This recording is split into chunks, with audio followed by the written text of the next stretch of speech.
Okay, welcome. I'd like to introduce our audience of one to the June 6th, 2024 regular meeting of the Wallala Municipal Advisory Council, starting at 6 o'clock. Mr. Secretary, would you note the roll call? I'd be very happy to do so. Mr. Mayor. Here. Mr. Hess. Here. Mr. Evans. Here. Mr. Lewis. Here. Mr. Hayward. Here. Mr. Youngling. Aye. And we've received correspondence from Councilmember Finley that she will not be able to join us due to a medical need.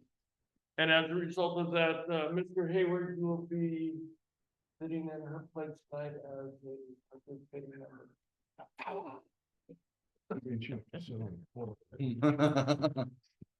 I might fall asleep. Okay, we've all received a copy of the agenda. Are there any additions, deletions, corrections? If not, I'll entertain a motion to approve. Couple additions. We've received some correspondence after I published the draft. Again, a letter from Councilmember Finley notifying council members of her need for an absence today. And a note from Councilmember Evans, Chairman Evans, about the Bower Park closure. I'll add these to the updated draft. I have no other changes. Any other changes?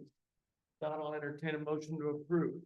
Move to approve. Motion by Councilmember Mayor. Do I have a second? I'll second. Second by Councilmember Hess. All those in favor signify by saying aye. Aye. Aye. Carried. Okay, on to our May 2nd, 2024 minutes. Should have all received them and had a chance to review them. Thank you, Don, for the link. So I'll open it up for council discussion or action.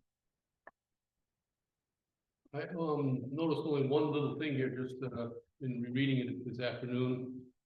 Public comment on the top of page 2. The gentleman's name is not Paul Kelly. He happened to be a former GMAC member. Oh, Paul Kelly, How do I spell it? H-A-L, H-A-L, hell, not, yeah, Hall. it's 2 L, right? H-A-L-L, H-A-L, I think he goes, H-A-L, but it is pronounced Hall. Hall, Yeah. Okay, I don't know Mr. Kelly, so I appreciate the correction. I'm sure he'll appreciate when he sees it. Oh. Okay, with the change to Mr. Kelly's first name from Paul to Hall. Are there any other changes? Hearing none, I'll entertain a motion to approve. Move to approve. Moved by Councilmember Lewis. Do we have a second? I'll second. Second by Councilmember Mayor. All those in favor signify by saying aye. Aye. Aye. Opposed? Okay, Mr. Secretary, our correspondence. Do you have anything, or does any council members, do you have any comments regarding the correspondence list? Seeing none, great. I'll accept them as submitted. Public comment on non-agenda items. Do we have any attendees remotely? Do we have anybody online? We do have several people on Zoom. Okay, so under public comments, non-agenda items, a maximum of 3 minutes is reserved for members of the public to address the Wallala Municipal Advisory Council on items not listed on the agenda. And the total time for public input on a particular issue is limited to 20 minutes. The council is prohibited from discussing or acting on matters not on the agenda, but may briefly respond or ask a question for clarification. Are there any people in the audience that wish to speak under public comments? So please hit the raise your hand button if you are interested in speaking on a non-agenda item. None? No. Okay, seeing none, we will close public comment. And item number 6, we will open it up for the Mendocino County Sheriff's Report. And Deputy Jensen. Well, good evening, GMAC. So within the last 30 days, we actually have had, I've been seeing a little bit of a trending dip in our calls for service, which is good. We had 13 calls for service over the last month in the Southern Coastal community, 6 of which originated out of the Point Arena area. That includes suspicious circumstances, welfare check, a traffic collision over up at Alder Creek, and a couple traffic stops, which led to citations and arrests and some patrols. We had a total of 4 arrests within the last month, 3 of which were made up in the Point Arena area for warrants in a domestic violence incident. In Wallala, we had 7 calls for service regarding lost property, 911 hangups, unknown disturbances, trespass, and extra patrols, and there was 1 arrest made down here in the Wallala area for some misdemeanor warrants. You know, as we come into our summertime, we have a lot of festivities that are coming up, so we're gonna have increased traffic just up and down the coast. So one of the things I always urge, be careful as you're driving, especially now that we were just having to talk about deer. You know, there's a lot of deer running around, you know, starting to, you know, get all their horns up, so they'll be running sooner than we know it, and they'll be running all over their road again with their brains all willy-nilly. If there's anything that we can do as the sheriff's office, please contact us, let us know. You know, the best way for us to know that there's an issue happening is when someone calls, because sadly, I'm really bad at the crystal ball thing. But Lieutenant Wyant's in attendance for this meeting as well via Zoom. He's still a little under the weather, so he's unable to come for them. But if you guys have questions for me, I would be glad to answer questions. Yes. Yeah, Michael, speaking about deer, do you keep any statistics about deer vehicle accidents? And So- what time of day So is the risk the highest?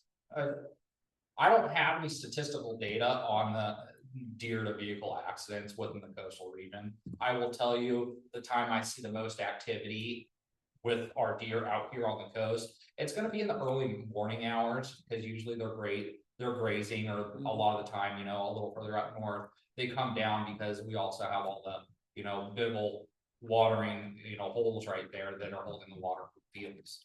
And then in the evening time, just be really careful in the evening time. So, and when I say the morning time, kind of when we're getting that sun coming up and the dew's going, that's when they're running around the road. And then the evening time, they always seem to migrate themselves down to feed in the evening. So that's when I would be the most cognizant of any roadway hazard that may be happening. Thank you. Not a question, but I think my wife wanted me to relay, she was very pleased. She saw one of the sheriff's vehicles out just parked really visibly, looking for speeding and making sure people knew that people were watching. I think it was a few days ago, and she was very pleased to see it. Awesome. So thank you for that. She was picking up our kid from preschool, so. Oh, perfect. Yeah, definitely. I know that's one of the things, especially as we get more people in, you know, our community down here, people that aren't from here, normally they tend to not be as cognizant of our signs as they were reducing coming into town, you know, from the north to south or the south to the north. So try to curve that as best as we possibly can to ensure the safety of the public as they're roaming around and enjoying all the shops that we had. And how was Memorial Day weekend here? Was it fairly calm? Yeah, I mean, as far as Memorial Day weekend, it seemed to get everyone just enjoyed their time. You know, it was fairly calm. We had minimal calls for service, which is a good thing. Whenever we get a influx of people, it's really good that we can kind of keep that minimal call for service deal down. And that way, if something does happen or we do have some sort of incident, we can respond for you. Great. Any other questions from the council? Michael, thank you so much. Awesome. You gentlemen have a wonderful evening. We will. If you need anything, just give a call, all right? Will do. Thank you very much. Michael. Stay safe. Thank you, Lieutenant, for joining us remotely. Hope you're feeling better soon. Okay, on to public agency referrals. Item 7.1, it's CDP 2024-0001, Chase and Savin Forster. And Councilmember Youngling and Mayor were the council members assigned to that project. So Mr. Youngling or Mr. Mayor? Yeah, I can start in on that. Per our discussion last month and per council's instructions. We got in touch with not only the staff planner, but the applicants or the representative for the applicant. And so they were invited to our meeting this month. I did speak with Luigi Silverman, so I believe he's going to be present here at our meeting. And then we had some email correspondence, and he said the architect firm or Craig Steely from the architecture firm, I don't know if he's the owner of the architectural firm or not, would also be here to help address this CDP with us. So I don't know, I guess they are here. Oh, we're here, yeah. Don's got him on screen today.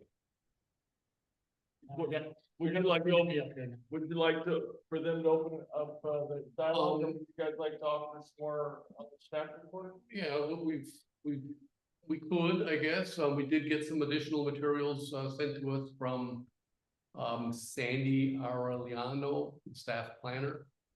It was communications that they had received from CAL FIRE, from Caltrans, and from the Coastal Commission planner. So we'll wrap that into our discussion tonight. But it would be nice to, I don't know, Henry, do you have anything to say? It would be nice to hear from the actual representative on the project too. Yeah, that'd be great. Okay, then why don't we open it up to the applicants? Go ahead and raise your hand. Who would like to speak first? I'll go ahead and And speak first. identify yourself? I'm Craig Steely, the architect. Can everyone hear me? Wait a second. Hang on.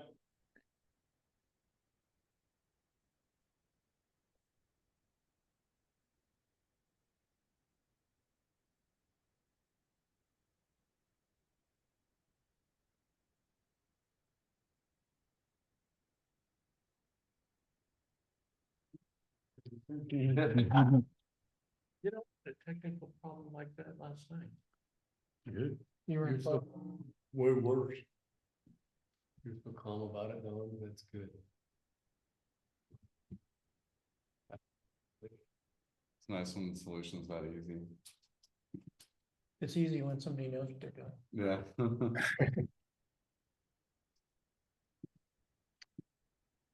Hey, do you want to try to speak now? Go ahead. Sure. Craig Steely, architect for the project, and I'm joined with Luigi, who's project architect for the project. Can you hear us? Yes. Hello?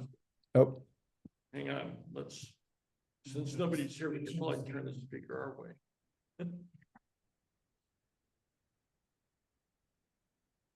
Okay, go ahead and I think we're set. okay, great. Can you hear us now? Does that sound good? Yeah. Yeah, absolutely. Great. Thank Okay, you. so I'm Craig Steely, the architect, and I'm joined with Luigi Silverman, who's the project architect on the project. And yeah, we're happy to get a chance that things are moving. The clients love the site, feel in a lot of ways so much like they're lucky to get an opportunity to build on a place like this. So we've been, I think, really careful with how we're moving ahead on it. We're building a tiny footprint. It's only 1,300 square feet. We're actually dividing, we're not touching half. One part of the lot, the more northerly side is pretty intensive with the wetland and things. So we've just completely kept everything off of it. And we're only trying to develop the southernmost part of it. And when I say develop it, all we're trying to do is put in the small house, a driveway and a garage. So like I said, you know, we're trying really hard this is our second attempt. The first attempt had a bigger driveway arrangement that was kind of getting into the wetlands or not getting into the wetland, but getting into that other half of the property. So we're hoping that by pulling everything back and reducing it, we're showing you that how we're trying to be good stewards on this site. Yeah, and if I could add, prior to our actual submittal, you know, we worked closely with Jesse Waldman from Mendocino County Planning, and we had a bunch of informal meetings with Jesse, and she really kind of guided us from our original proposal, which, you know, had a lot more in terms of driveway area, towards this and towards really pushing everything back onto the eastern half and leaving the western half like really free of development. So that's what we ended up submitting.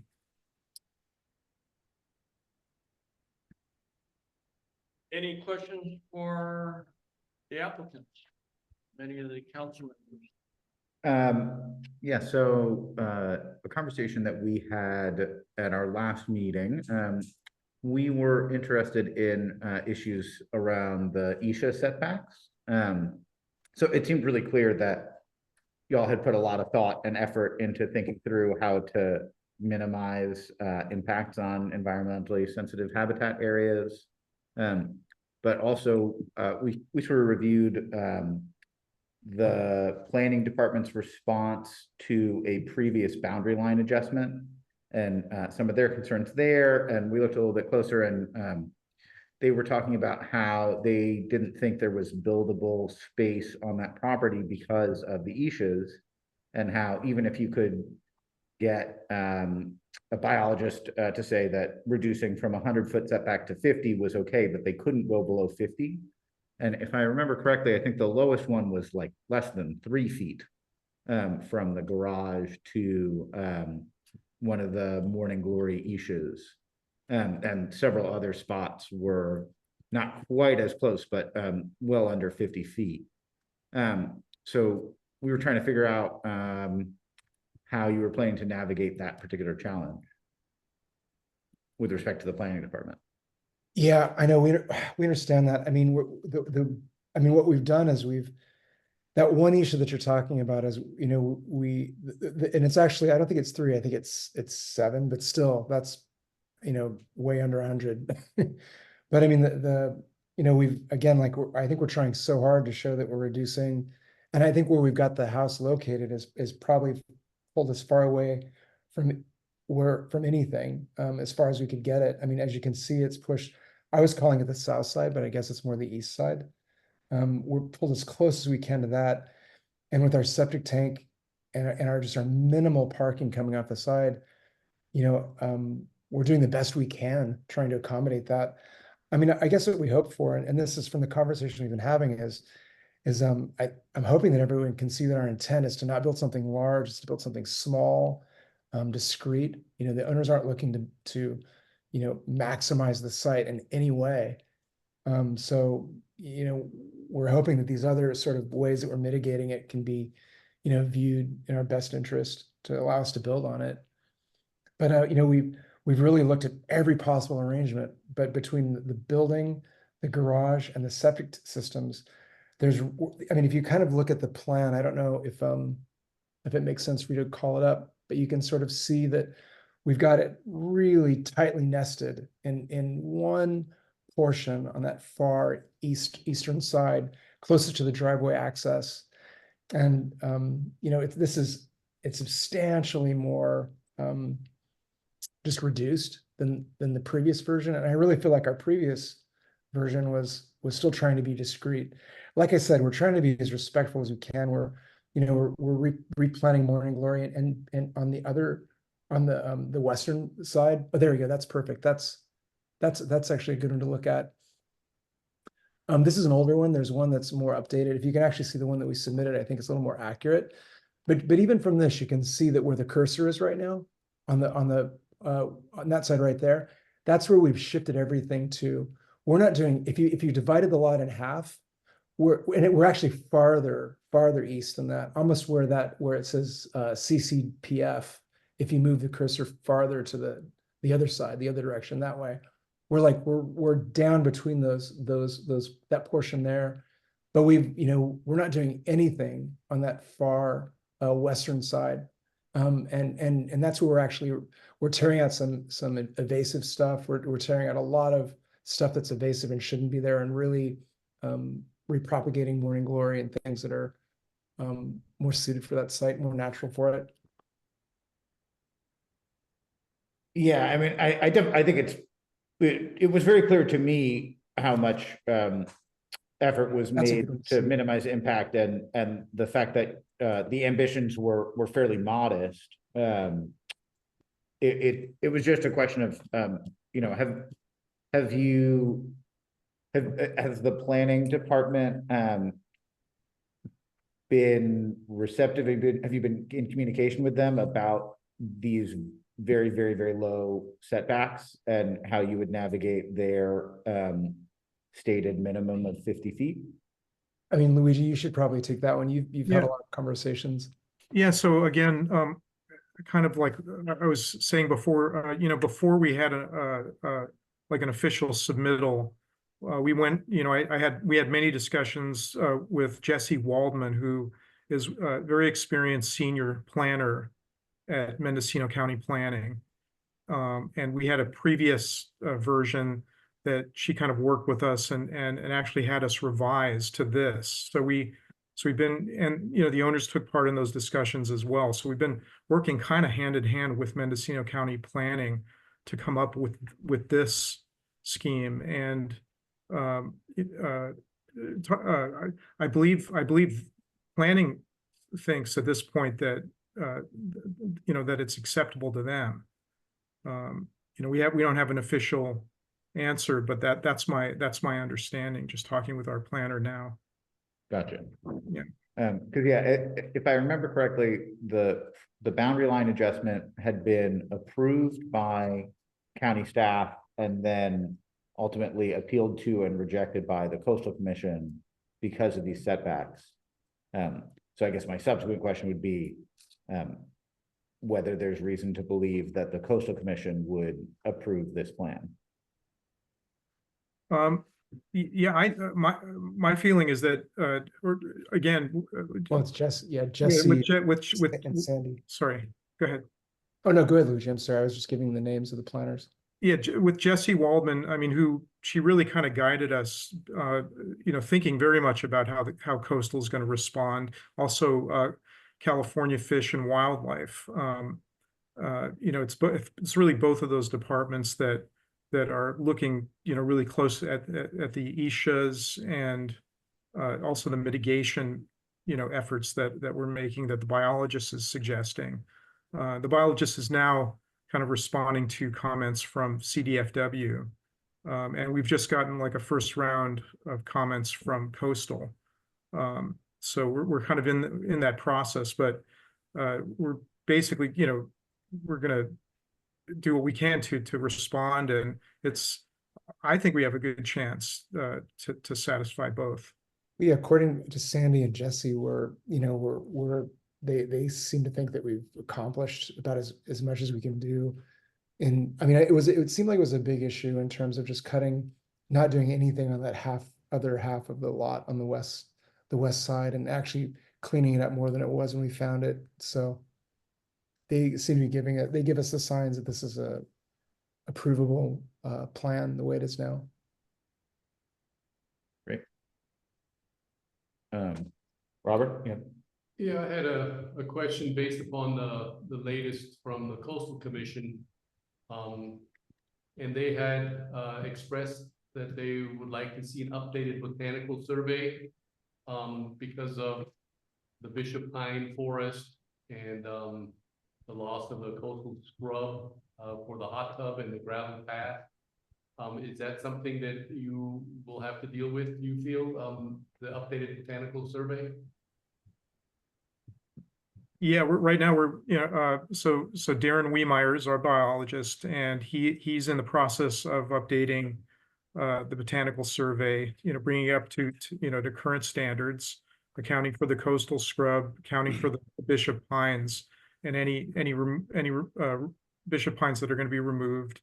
And as soon as he has his plan ready and has addressed all of the comments by CDFW, Adam Hutchins is the reviewer, then they're going to do a walkthrough on site with Adam and Sandy and Darren, and then Adam's going to come up with his I guess official comments, CDFW comments based on the updated plan. So yeah, so he is updating the Bishop Pine and the coastal scrub information on a new biological plan. And can you weigh in on what how CAL FIRE responded? They talked about how it is in a timberland area. And when I look at, some of the LCP maps, it talks also about that it's in a highly scenic area and a tree removal area. So how, if you're gonna need to remove some trees, how does that play out? Well, CAL FIRE, the only issue that we had with CAL FIRE, and we have I have a letter of approval from CAL FIRE already, and that was regarding the side setback, the house to the side lot line. I didn't have any questions or or corrections or anything regarding tree removal with CAL FIRE. But we did get an exemption for the side setback. And let's, Well, in terms of visibility, I'm lucky on this site because you can see from the topos to the road side, there's a big berm and the house is hidden behind that, which is helpful in terms of visibility. The great thing about it is you can't see the house at all from the street, from Highway 1.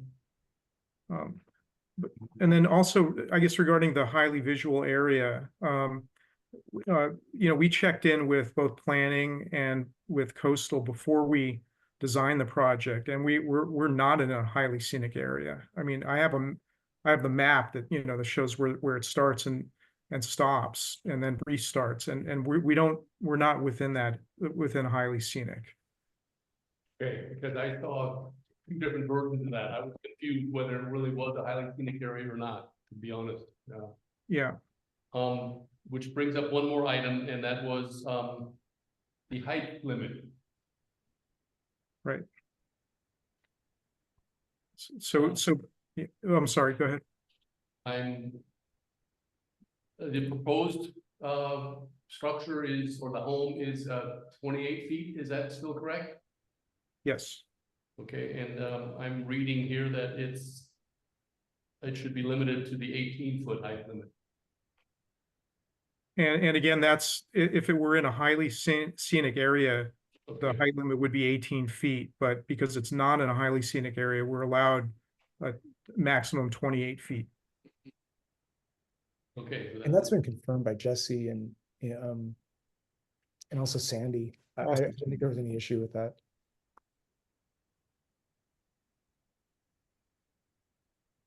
I've got one more thing if, unless you're in the middle of something. No.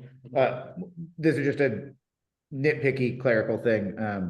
On page 6 of the referral packet, item number 11 in the CDP questionnaire, it says number of parking spaces, existing 0, proposed 2, total 2.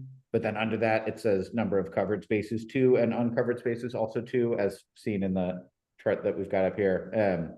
Right. So I just assume it's supposed to say proposed 4 and total 4. I would imagine.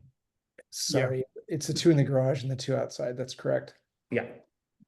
Anyway, just it caught my attention. I figured I'd mention it, but Thanks. I assume that's an easy fix.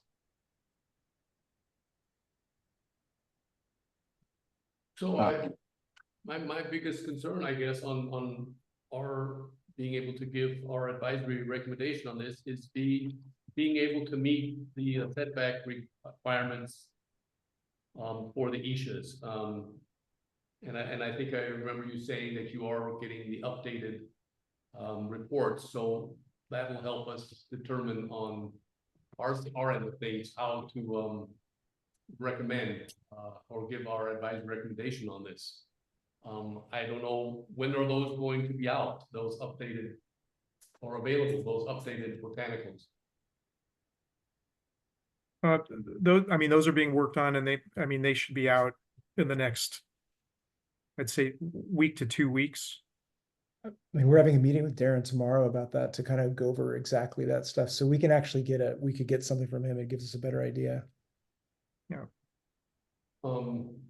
I'm speaking from the past, but a lot of times we have made our recommendations based upon what those botanical, biological reports state. So I personally like to see that document when it comes out still. But, before I give my opinion on what to do on this project, but I know you're trying awfully hard on this, and it seems like a very modest project, for a spectacular oceanfront parcel. But I mean, you've gone through all this already. What's a couple other weeks is how I look at it. So I don't know what else to recommend at this point. Well, let's go ahead and open it up to the rest of the council members for any questions or comments. Dave, anything? Yes. Thank you. So you have a clear sense that the direction that the project is moving is aligned with Mendocino County staff planning recommendations. Is that correct? That's correct. And you guys have talked through certainly the details that we discussed here tonight, such as ESHA buffer encroachment, building height, botanical and other biological resources with county staff, and you're on your way through updated studies in collaboration with CDFW. Is that correct? Yes, That's correct. yes. Do you have a sense of timing when you would wrap up the discussions with CDFW and have a final set of recommendations from the biologist and the agency pertaining to biological resources? Luigi, do you have any idea about that from Well, I Darren? mean, we're working as fast as we can. But I'm sorry, I'm not trying to put yeah. pressure on you. No, Actually, like no. a sense of your- I'm just saying, time. I'd love for it to be done yesterday, but. Yeah, I it's- wish Darren was here to have you put pressure on him. No, that isn't the intent. The reason I asked is just this. I understand Councilmember Youngling's inclination to defer a recommendation on this project until he has all the information in his hands and can render a recommendation to his colleagues. Specifically, that has been part of our previous practice. Yet we only meet once a month. It's possible that we may not meet in July, given some schedule conflict with Independence Day. And I know that I don't believe any one of us would want to slow you down anymore, but it sounds like you still have a bit of churn to do. Can you Well, I would say we're closer put than. up with us into August? Or is that gonna jam you It's up? not something we'd like to do, but I mean, it's your decision. If you want us to do that, I mean, we prefer not to. Obviously, we prefer to go ahead now, but Well, it's up to you. all right, gentlemen, I'm gonna defer to you guys. One approach you could take, just a matter of this discussion, is you could defer to county staff.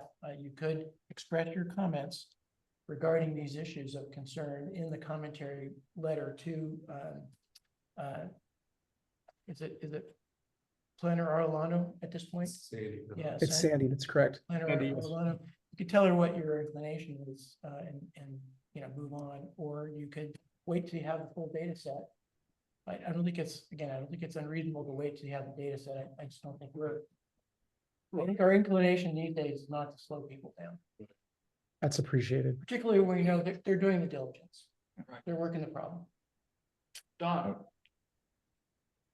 I don't have any major questions, other than, I do kind of share the concerns about the proximity to the Isha, these sensitive areas, especially the garage, guest house.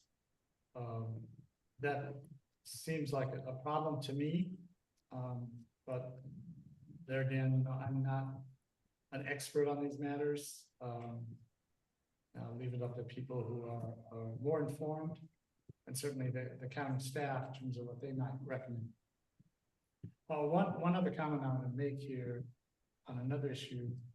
So Craig, you might want to get a different microphone, because it's very hard to understand what you're saying.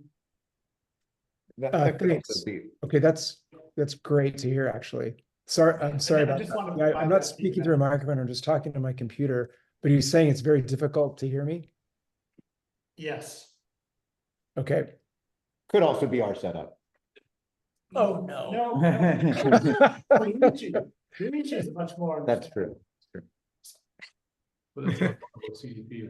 Well, this flower in my pocket is actually a microphone. So,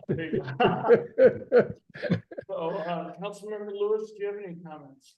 None that haven't been expressed already. Councilmember Haywood? Same. Yeah, I agree with everything that's been said so far.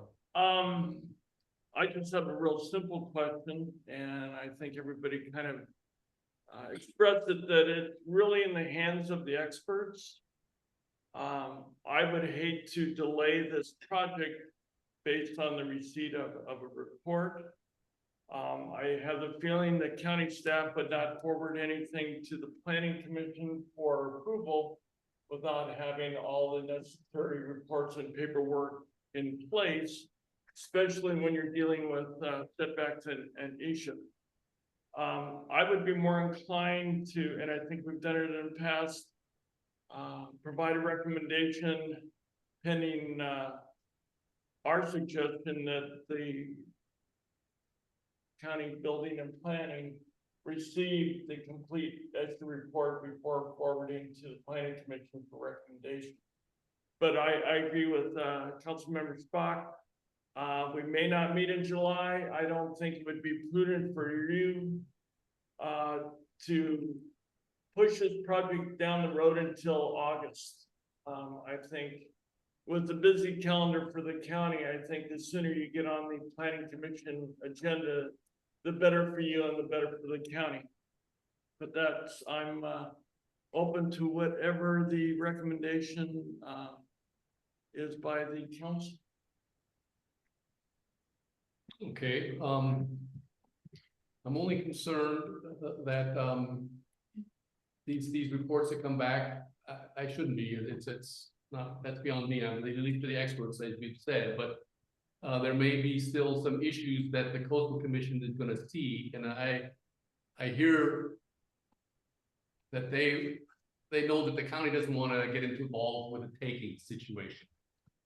So it would be nice to have a little bit more information for ourselves to see how this is going to come back, these additional botanical reports, but I'm fine. I could make a motion to pending the receipt of those final reports to make an advisory recommendation that we approve this CDP and then leave it to the county to do the next steps. Well, before we get to motion, Sure. if you don't mind, I think I'm in total agreement. I don't think we should be slowing this down. I think they'll get good eyes on it. The one thing I do want to avoid is a situation like with the previous boundary line adjustment, where it felt like it got pretty far down the process, and then there was kind of like a dive and catch to get the Coastal Commission's eyes on some things that they needed to see. So I just want, it sounds like y'all are working through this more diligently than perhaps the previous application. So I think we should call out, just make sure that that the Coastal Commission gets a good look at this. And then the only other thing would be that if, as a result of ongoing conversations with the county and the Coastal Commission, if there are substantial changes to the project, that we get another look at it. But beyond that, I would love to see the process move forward without us slowing it down. Any more than we had to. That's appreciated. So do we have a motion on how we should proceed? Okay, CDP number here. I will make a motion. Well, good, so can we just list off the things that we're gonna put in Yeah. our response to the conditions that we want are good luck from Coastal Commission, further review if there are substantial changes. I would say the clerical fix on the number of parking spots. Were there any other conditions that anybody else wanted put in our advisory letter? What was number 2? Number 2 was if there are substantial changes that Come we back. get another look at it. That be referred back to Yes. us. And number 3? And number 3 was just The clerical change. updating the clerical error on the number of parking Fixed spots. parking? Yeah. Okay. sounds like a better motion than I was gonna make, so I'll So is that your motion? Sure, I move that we send a letter to county staff, recommending conditional, or approval conditional on, these three issues that I just laid out. Okay, we have a second. I'll second that. Any other discussion? Hearing none, all those in favor signify by saying aye. Aye. Aye. Any opposed? Terry, congratulations, good luck Great, with the project. Yeah, Thanks so much for helping this move along. It's really appreciated. yeah, and thank you for the obvious diligence that y'all have shown, in trying to get this right. It's Yeah. clear that you're moving. It's in an the right important direction. site. We really want to do it right. Oh, Yeah, absolutely. it seems like it, yeah. And thanks for attending also. Yeah, of course. Thank you very much. All right. Okay, moving on to item 7.2, CDP 2024-0006. McGrath and Dong Ding. Councilmember Youngling and Councilmember Evans were assigned to the project. I know that both, Robert and I have had a site visit on that, and Robert had spoken to the applicant. So do you want to kick it off, Robert, and then we can? Yeah, okay, I talked to Daniel McGrath, and he said he would be attending, so there, I think I saw his name just show up. It'd be nice again to hear from the applicant, and in this case, it's the applicant himself rather than a representative, but, what he's working through would be nice to hear from him. Is he available, or? Well, while we're waiting for Mr. McGrath, and I'm sure everybody has read it already.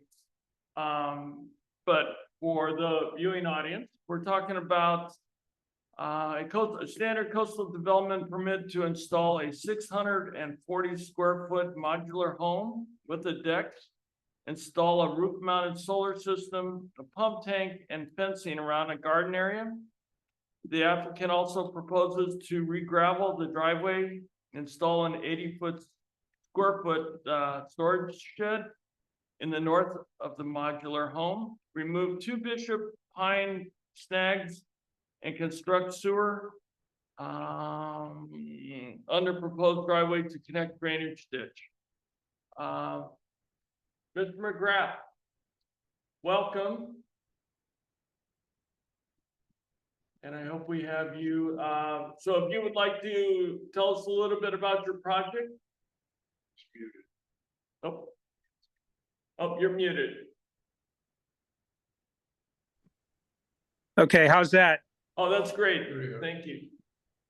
Yeah, thank you. Thank you for having us. I'm here with my wife, Dong. Yeah, so we purchased the property about 1.5 years ago. Our intent is to build a small house there for our permanent residents. We chose a modular home because we want to live as sustainably as possible. As you can see from the plan, it's a very modest project. We want to preserve the natural beauty of the lot as much as we can. I think we're only using approximately 20% of the lot for development. That's basically it. We do want to become full-time residents of Wallala.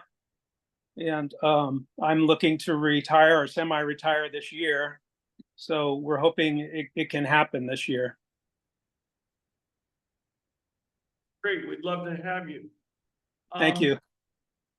Ms. Youngman, I know I have a few questions and I know you have a few, so if you want to kick it off and I can Okay. fill in.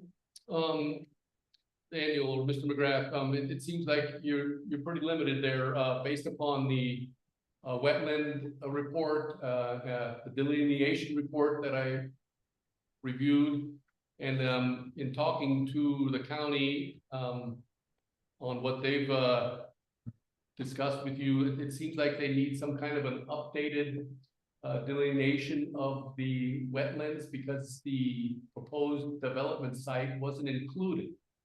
That was news to me based upon the application that I had read. Can you fill us in on that a little bit, or? Yeah, there is a considerable wetland on the lot. the county, as I'm sure you probably all know, would like a 100-foot buffer from the wetland. We're not able to satisfy that. According to the initial wetland delineation that occurred, we have a 50-foot buffer. We can satisfy a 50-foot buffer with the home that we're wanting to put there. It was about a month ago. Department of Fish and Wildlife came and did their survey of the land, and they found some indicator plants that to them indicate that we possibly don't have a 50-foot wetland or a 50-foot buffer. Therefore, they're asking for another wetland delineation. I've already contracted to have that completed, and it should be done this month. Good to hear. The other question was on the driveway, and there's the issue of whether it was an existing driveway or not. Can you weigh in on that a little bit? Well, there was a driveway. It's an unimproved driveway that was present when we purchased the property. The prior owners had gravelled it. That's the driveway we want to improve. It's just that there's a rather substantial ditch where the driveway meets the paved Old Coast Highway. So in having some conversations with the Department of Transportation, they gave me some guidance on how to do a bit of a drawing on how that would be improved. And so I completed that, and they approved that drawing. So yeah, I'm hoping that I will be able to put in a piped culvert. And so, we won't have that substantial ditch to have to drive over to access the property. The driveway itself is 10.5 feet wide, and that satisfies the CAL FIRE requirements. Will you be needing some kind of an encroachment permit off of the old highway there, the old road? That I'm not 100% sure of. In my conversations with the Department of Transportation, he might have mentioned that, but he said that I wouldn't be able to apply for that until my coastal development permit had been approved. Okay. If I'm correct, I'm not 100% about that. Yeah, those were my two. Okay. Primarily. Mr. McGrath, thank you for attending our meeting tonight. Where you have it looks like the building's located on your property towards the southern end. I know that there's a fairly deep gulch right through there. How are you going to address that? I'm sorry, sir. What was that? A deep gulch? It looks like a deep ravine or gulch running through there on the southern part by where your property line might be. No, I don't think there's a gulch there. At this, yeah, where the southern property line, the land tends to, the property tends to, yeah, it goes uphill slightly. Yeah, there's no gulch that I'm aware of. Okay. How are you on the North Wallala Water Company water line, or how are you going to provide water to your property? Yes, sir. We have a water meter installed there. Okay, so you have one there currently? Yes, we do. Do you need a will serve letter for them to turn it on? The water meter was active when we purchased it, and I got a water certification letter from North Wallala Water Company. Great. I'm happy to see that your suggestion to really develop that property. Are there any concerns regarding the location of your properties and the utility lines? Because I know that you've got looks like the AT&T and maybe cable lines running on the east side of your property. Yeah, there's the electrical lines are actually on the west side of the property. Right. There's a transformer, it's, within, I think, 75 feet of where we want to put the residence. And then there's it's on the Gualala Community Services, community sewer line. And there's a sewer valve toward the, yeah, it's close to the southwestern corner of the lot. I noticed you indicated that, you're talking about the removal of 2 Bishop pines. What about the other vegetation there? Are you gonna have to thin it out? What are you gonna have to do to be able to Well, remove your property? Yeah, fortunately, I mean, one thing that made the property very attractive to us was this large clearing that existed in the at the southern portion of the lot. So as far as vegetation removal, the only thing that we may have to remove as far as living vegetation goes is there is a tan oak tree there, which would be, which would probably have to be removed. The clearing I spoke of is largely overgrown with non-native grass, vernal grass, I believe it's called, according to the biological reports. So, yeah, living vegetation, removal of living vegetation will be, very minimal.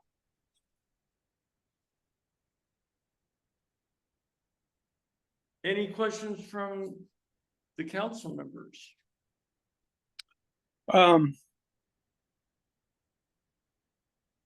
Do you have any? It's again, one of these very limiting parcels, and they're building a very modest structure based upon all the reports. And this is not an easy thing, what these guys are dealing with. Yeah, The fortunate matter for you is that you have water service and sewer service, yeah, so. Yeah, for those reasons, we're hopeful, and we want to do everything we can to beautify the lot. We again, like I said at the beginning, we're going to leave the majority of the lot just alone. We'll probably thin out, because there's been quite a few trees that have fallen in that northern part of the lot. We might want to clear some of that to mitigate fire danger, but yeah, I mean, we want to be very modest, and we want to be yeah, we want to again, beautify it, and respect the natural environment that is really beautiful there, that we really come to love. Okay. Can you try a motion? Yeah, let's go. Hearing no, Don, you got a question? Yeah, I'm just curious whether or not there are any environmentally sensitive habitat areas on this parcel. Well, they did identify, it's in the initial biology report. They identified a flower that is used by the Barron's butterfly, but it was concluded by the biologist that the quantity of the flower was not enough to actually be supporting a population of butterflies there. There was some morning glory that was discovered, not on our property, but in between our eastern property line and Highway 1. There was some morning glory discovered there. And that's it. I mean, except the wetland and of course the Bishop Pine forest. Okay. Any questions? If not, Mr. Youngling? Okay. I would recommend that we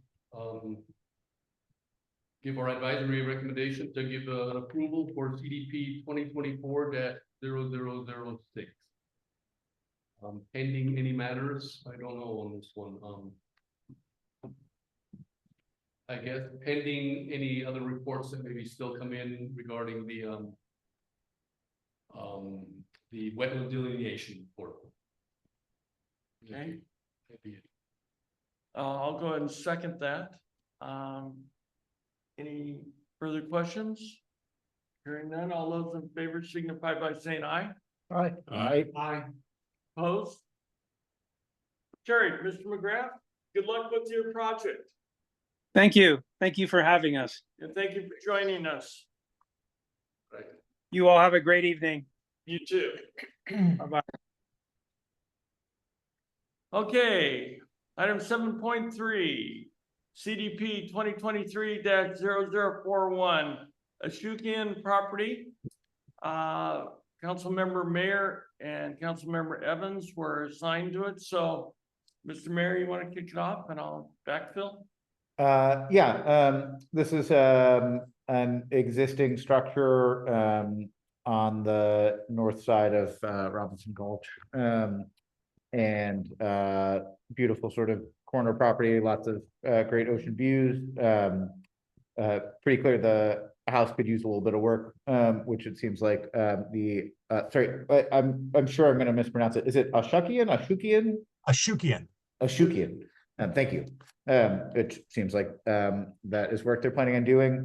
So the idea is to demolish about half the structure and rebuild it as to excavate some area under the existing the part that's going to be demolished is goes out on stilts. Sorry, stilts is probably the wrong word, but it's raised up a little bit off the earth. They're planning to dig out a little bit more underneath, put in 2 stories there, bedroom on the bottom and a bedroom on top, and a couple of bathrooms and a little bit of other sort of associated dwelling space. And then also construct a garage with, I believe, what is was originally intended to be an ADU, but has now been recast as a guest house. Although that's a topic we were going to discuss a little bit later. The project has a 100-foot setback from the ravine down there, or from the waterway. So that's not a problem. The issue that is a little bit hairy about it is a very, very steep drop down into that ravine. And the structure itself is going to be coming up pretty close to that 100-foot setback. And so navigating the construction in that area is it's going to be a challenge. And the various reports have mitigation strategies for that. It's, it is a project that appears tailored to the space that it's in. It's already a, fully developed area. Any additional comment? Yeah, I had a couple. One is I don't have a problem with changing the setback from 30 feet to 20 feet. Thank you. Because it is a very, very quiet street. And a lot of the homes they look like their driveways are about the 30-foot setback. So I think reducing yours to 20 is not going to change the looks or the integrity of that particular Coral Street. So I don't think that that's an issue, and I would support that recommended change. In looking at your posts that you have holding up the structure, I don't know if you can answer this or not. Do you know how they're set in the ground? Is there bedrock that those posts are buried in, or is it well, maybe you can answer. How's that structure standing? Yeah, so the current home was built in 1970, and the 2 extra bedrooms were added in 1975. The pole, it's considered a pole foundation. So there are 12-inch round timbers that are mounted to concrete footings that go down about, according to the plan, we have the original plans. I don't know if they were as built, but they do show at least 3 feet. We did have a geotechnical report done with the plan to what we were proposing. And the geotechnical report said that bedrock lies between 7 and 12 feet below the surface. Okay. And that they recommended that we bore into the ground and to hit that bedrock in order to secure the foundation for seismic purposes.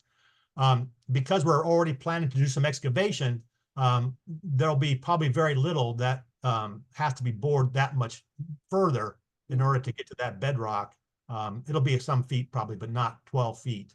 We'll likely have to raise the existing structure that we're planning to keep in order to reinforce that foundation in order to meet the current seismic requirements as well. So the plan is, again, to probably end up with a perimeter foundation under the existing residence, as well as the new residence that will be, embedded into the ground as well. And I know that, correct me if I'm wrong, Henry. So you had originally proposed an ADU, but now you're changing that? Yeah, I was under the impression that SB 9, the bill that was passed in the California legislature a few years ago, provided the opportunity to build ADUs. I've been working with the county planners. Shelby Miller is our primary planner. And I learned that the Coastal Act takes precedent over SB 9 in the coastal zone. And so we have modified that plan to just make it a guest cottage. Okay. Above the garage. Okay. That's, Don, go back to that one before. Right. I have to admit that, when my wife and I did a site visit there, we kind of walked towards the back, saw the drop off and decided, okay, that was far enough. We went back.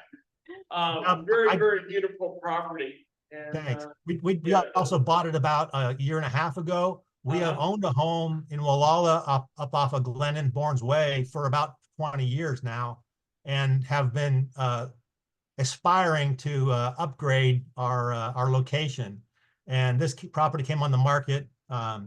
Timing worked out perfectly for us, and we're hoping to build our dream home here. And our plans are to make this a permanent residence for us. Well, excellent. It's beautiful and it's a great street. I'll open up to any of the council members. Do you have any questions? I also have, we did an initial environmental scoping survey for the creek when the Department of Fish and Wildlife first looked at our application. They later came back once they saw that and wanted a complete evaluation on the whole property. We just got that completed this week and actually sent that to Shelby today. I do have that. If I could share my screen, I can show you. You can see where it has a pretty good snapshot of where the existing parcel is, the creek, and there's an environmentally sensitive area, obviously, for the creek, and there are coastal silk tassel bushes along that area. Next to the creek, we would have more than a 50-foot setback from the coastal silk tassel and a 100-foot setback from the creek. The existing house is just about exactly where our new house would be as well. Okay. And there's also a neighbor to our east. His house actually is, I think, a little bit closer to the creek than ours is. That's actually a 4-story house. And there's a house to the north. That's a 2-story house. It's closer to the ocean. Both have garages that are well within that 20-foot setback to the road. Right. Let's see. I think our technician is trying to. Well, you want to try to share your screen, and if it doesn't work, I'll make you a co-host, and then it'll work. Can you see that? Yeah. So let me try to get it bigger here.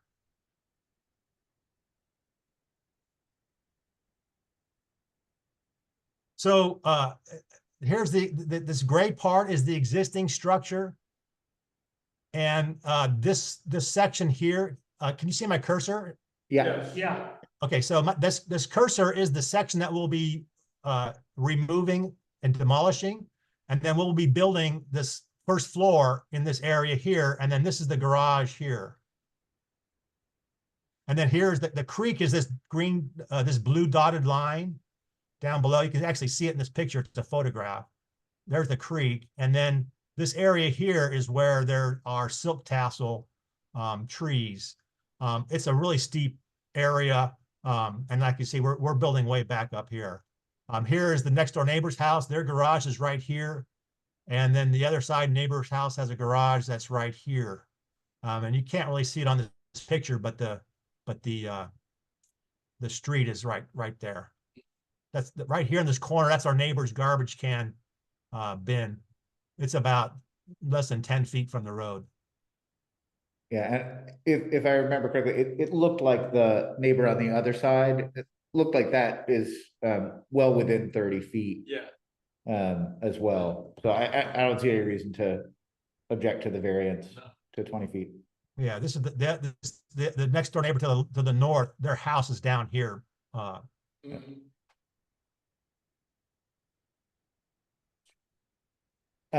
did have one other question, which was about we chatted briefly about the number of bedrooms. Correct. I'm still a little confused about that. It looked to me like the plan did call for one additional bedroom in the form of the guest house. Correct. Yeah, it's basically 2 bedroom, 1 bath currently. We would make it 2 bedroom, 3 bath, and then the guest cottage would add a 3rd bedroom and a bathroom. According to the folks I spoke with at the sewer district, they believed that the septic tank was probably able to handle 3 bedrooms. Okay, great. Yeah, because the report in the referral packet doesn't come down one way or the other on that. It says an increased septic tank may be necessary if there's an additional bedroom, but it didn't say for sure one way or the other. So just want to make sure that's all in the clear with the sewer district. Yeah. I also want to mention that we also just about a week ago, we received, Shelby informed us that the Coastal Commission provided comments. Their only comments was that if the seawall was ever to encroach the property and threaten the structure structurally, that we would not be allowed to build a seawall to protect the house. And if it was in fact, in danger, we would have to tear it down. And we accept that as a provision. We're pretty far up on the hill. Unless California went into the ocean, I think it'll be a long time past our lifetimes before that gets to the point. And it seems well vegetated as well. So to the extent that it's protected from, that something can be protected from erosion, it seems like it's got pretty good protection actually on it. at the very edge of the property down here, it's actually our neighbor's property. That was the old railroad easement from back in the 1800s. And I actually just about a week ago found an image that was posted on the Wallala Trading Post from that railroad when it was active. And you can see it was a trestle. And actually in this gully, you can see the train trestles are still stuck in the wall. And that property is essentially looks like it hasn't done a whole lot of deterioration in the last 100 years. A good sign. Nice. Any other questions from council? If not, we'll entertain a motion. Yeah, I would move that we send our approval or an advisory in approval of this with the one condition that that the sewer district have an official sign off on the septic for an additional bedroom. And as part of the motion that we're approving CDP 2023-0041 and variance 2023-0002. With that, I would second Councilmember Mayor's motion. Any other discussion? All those in favor signify by saying aye. Aye. Opposed? Congratulations. Thank you very much. Thank you. Good luck on your project. We look forward to seeing it come to fruition. Thank you so much. Yeah, we love the neighborhood. We're all friends with all of our neighbors. We're going actually to a block party in June at Darlene's house. So yeah, we know it's really, really a great street. We love it. Very Great, nice. yeah, it's lovely. If thank you want to you. hang out for 1 second, I did want to ask our resident LCP expert on the ADU issue. Since it's related to all this, if that's okay with everybody. Sure. Okay with you. Looks like, yeah, the LCP stuff isn't preempted by the new statewide ADU laws, but from my brief research, it sounds like it is required that the LCP be updated to conform to the new ADU requirements. That's part of the adjustment. The other part is that the county had gained approval from the Coastal Commission for up to 500 ADUs on the coast. So there's a capacity limit. Okay. And the reason for that is that that was the most the Coastal Commission would allow without substantial changes in substantial and very formal changes in infrastructure carrying capacity. Okay. Sewer, water, Gotcha. transport. Yeah.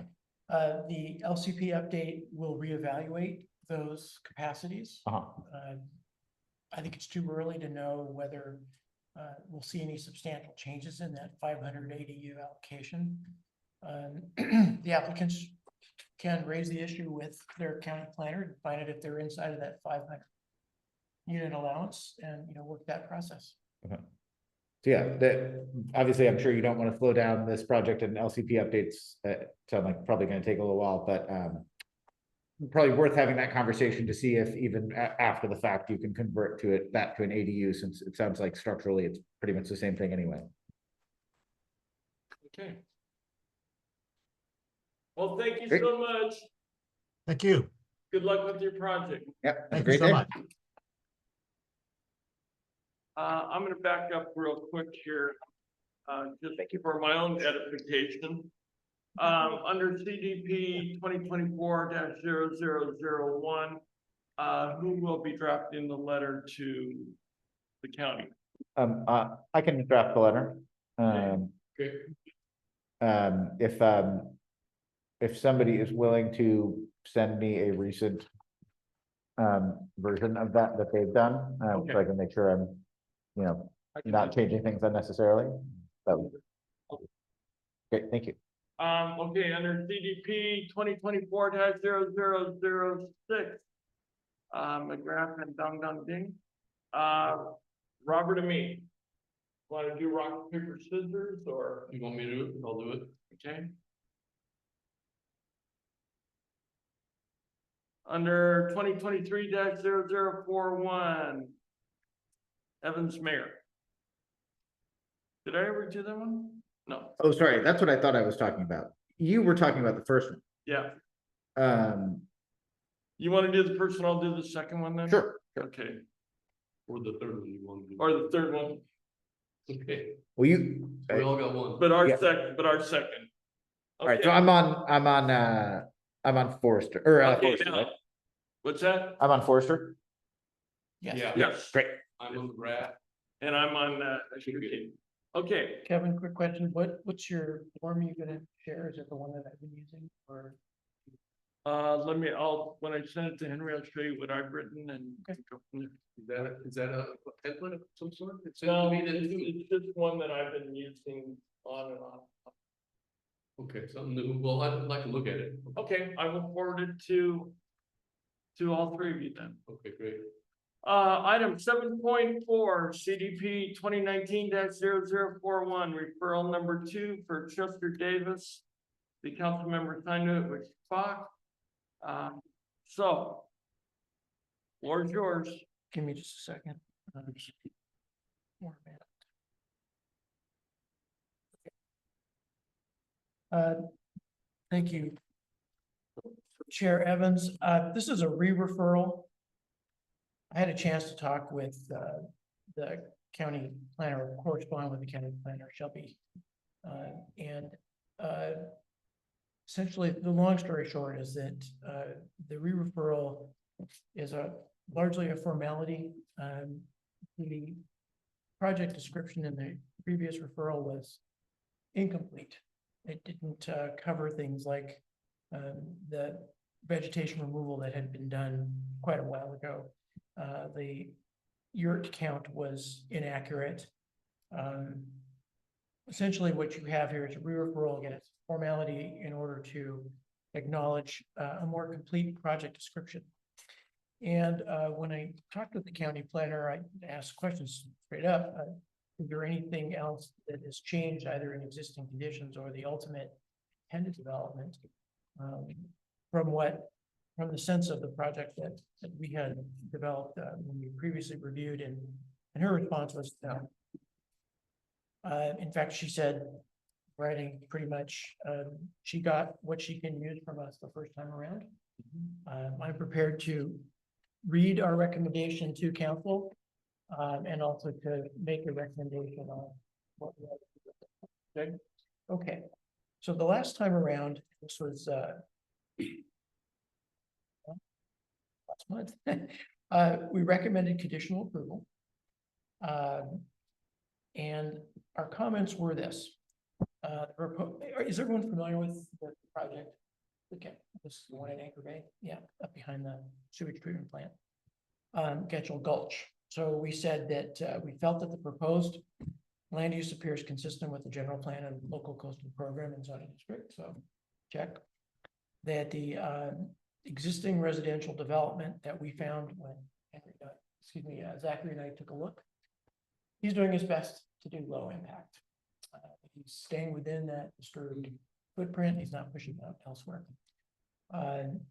That the technical studies that we had access to were done properly and their recommendations were credible and they were reasonable and practicable. And that we acknowledge that GMAC does defer to the county staff for building and environmental health code compliance, environmental impact, and best management practice determination. That's not really our job. We want them to do their job. Our recommended conditions for CDP approval.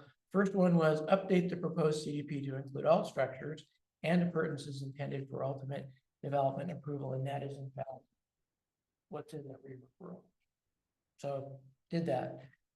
Implement the recommendations described in a WRA ESHA survey as appropriate, and that's still pending. Nothing changed. That's in the hands of the county and coastal commission. Complete all the steps to perfect the domestic and fire suppression water supply and wastewater disposal system before issuing a certificate of occupancy. Nothing's changed there. So this project is a work in progress. And we expect the county will exert their authority to make sure it's done properly. And then ultimately we asked for the county to make sure that there are final fire protection approvals before issuing a C of O. Because this is a wildfire location, and again, adequate access and other crucial elements to the development proposal. In deferring to the county's judgment for planning and building code compliance, I mean, that's another way of us saying that it's really up to the county to determine how those yurts are used. That the county planner shared with me is that based on the existing code in the county and state building code, there's no way for her to approve, or for the county to approve the use of a yurt as a residence. I was a little surprised by that, but again, I'm not the expert. But it's against the county's job to figure out what those structures, what's the appropriate use of those structures. So our job. This is not in the scenic corridor. The footprint's established and the applicant is staying as much as possible within that disturbed footprint. Issues pertaining to water resource and ESHA management are subject to review of coastal commission work in consultation with Cal Fish and Wildlife. So those are again part of that best management practice bundle stuff. And so what I would recommend then, if it's okay with you guys, is to respond formally to this re-referral and say, hey, take a look at our previous referral. We don't have anything to add. That's our position. Yet if he's working towards getting occupancy permit, doesn't that pretty much say it's a residence? Or it's fit for habitation? One way or the other, the county has to sort that out with him, right? You and I don't have that scepter. Right. We don't have that authority. I think the county planner is skeptical that she can say yes to occupancy. But again, she's got to deal with it, and if the county somehow finds a way to get to occupancy, we want to make sure that septic system's functional, and he's got a formalized permanent water supply that he has a right to. Right now, it's kind of a handshake deal. And that if somebody's gonna live there full time, sure would be nice if the fire truck can get in there, if something lights up. Again, that's all that we did previously. This is a case where this gentleman has been in process for a very long time. And I don't think we're gonna learn anything that's gonna change our position with respect to the resources or our judgment. And it's an opportunity to essentially say that GMAC has had a look, we said what we need to say, and we're now going to defer to the county to take it from here. That'd be a good job. Okay. You're right, Robert, it appears to be a catch-22, but I don't believe any of us is gonna resolve that. No, he deserves. So we some might as time. well. He just wants a CDP. so- Move it along and wish him luck. One question, just out of curiosity, when we talked to him last month, he expected that he'd get a formal deal on the water question. If I remember correctly, it sounded like within, he thought, a week or two. Do we have any, we don't have any additional information about whether that, No. Okay. No, there's nothing in the packet says that a formal easement at the diversion point, which is across the street, Mhm. somebody else's property has been recorded. okay. I don't think it changed anything, I was just curious. And the other issue with respect to water is that the applicant has to get the approval of a stream bed alteration agreement from Calfish and Wildlife to divert that water from that water. Right. Essentially, it's an ephemeral waterway that has habitat in it. So all that's in his to-do list. Well, I think that was a formal motion, I'll second. Okay, we have a motion by Councilmember Schrock, we have a No. Oh, that wasn't a. I made okay. I just expressed what I would recommend we. Oh, okay. So if somebody is okay with that, please move and second. I will. You're the move- second. Yeah, I will, I'll elevate myself to Okay. a mover. I mean, I move that we do what you just said, and I don't think I can repeat it as well as you did. I think I'm simply what I'm gonna say. I'll fill out the Yeah. form. Okay, so Yeah. we have a motion by Councilmember Mayor. That we just point back to our previous. Yeah, follow the recommendation by Councilmember Schrock, and he can put the formal language in there. Do we have a second? Sure, I'll second it. A second by Councilmember Youngling. All those in favor signify by saying aye. I, Opposed? Carried. Is there anybody hanging out in the audience? Quick question, no? Oh, okay. Yes. On the form, come to think of it, it's the first page of the CP application that we're using out there, right? Exactly. Yeah. So that's Yeah. what you were gonna send us. Yeah. Okay. You can have all kinds of formats for the commentary Yeah, part. right, at the bottom. However you, what I've been doing, and I think this is helpful for me just because I'm a butthead, is create a separate document. Yeah. With your text in it, Mhm. put it into a PDF and just staple it use Adobe to link the two pages together. Then you're kind of done and it's clean. Mac preview can also. Pull them There's together. lots of different ways to do it, right? Okay. 7.5. CDP 2021-0052 Dunye Alwyn. This is a review of the project that Don and I had the pleasure of going out there and walking the curbside. Sorry, just real quick, I think the address is wrong on this one, because it's the same address as the prior. Oh, Sorry, I just noticed that a few minutes ago. okay, that's a change I need to. Sorry. Yeah. I'm glad you come. That's great. Fix. Yeah, she's right next to the old Sorry, I didn't see that. the old schoolhouse. Okay, so she's coming back. It's a, I would say, You want the address? no, I checked. Yeah, you got it. Yeah. 34620 South Highway 1, 620 south. APN. No, I haven't been putting the APNs in, Okay. but it should be. Oh, that's interesting. It's not in the basic request. Go ahead. You got the APN. I'll let it. 144-011-19. 044 dash 11. 144 144 dash 11 011 011 dash 19. 19. Thank you, Robert. Sure. I'll add that stuff. Shoot. Okay, I checked the next one already. okay, so this is a revised referral to us, because they updated their biological resources report from the original referral. Is there somebody that would like to take on the assignment to work on this? Something different this time? Or what do you Yeah, think? I would say somebody different than Don and I. Okay, Get a couple different set of eyes there. it's a challenging one also, but I guess I'll take one. Okay, we have Robert and Dan. Take that on. And this won't be reviewed until August, correct? Well, we don't know yet, so we'll, Okay. yeah. Okay, possibility. So the assignment is Youngling and Lewis. Thank you so much. Okay, item 7.6.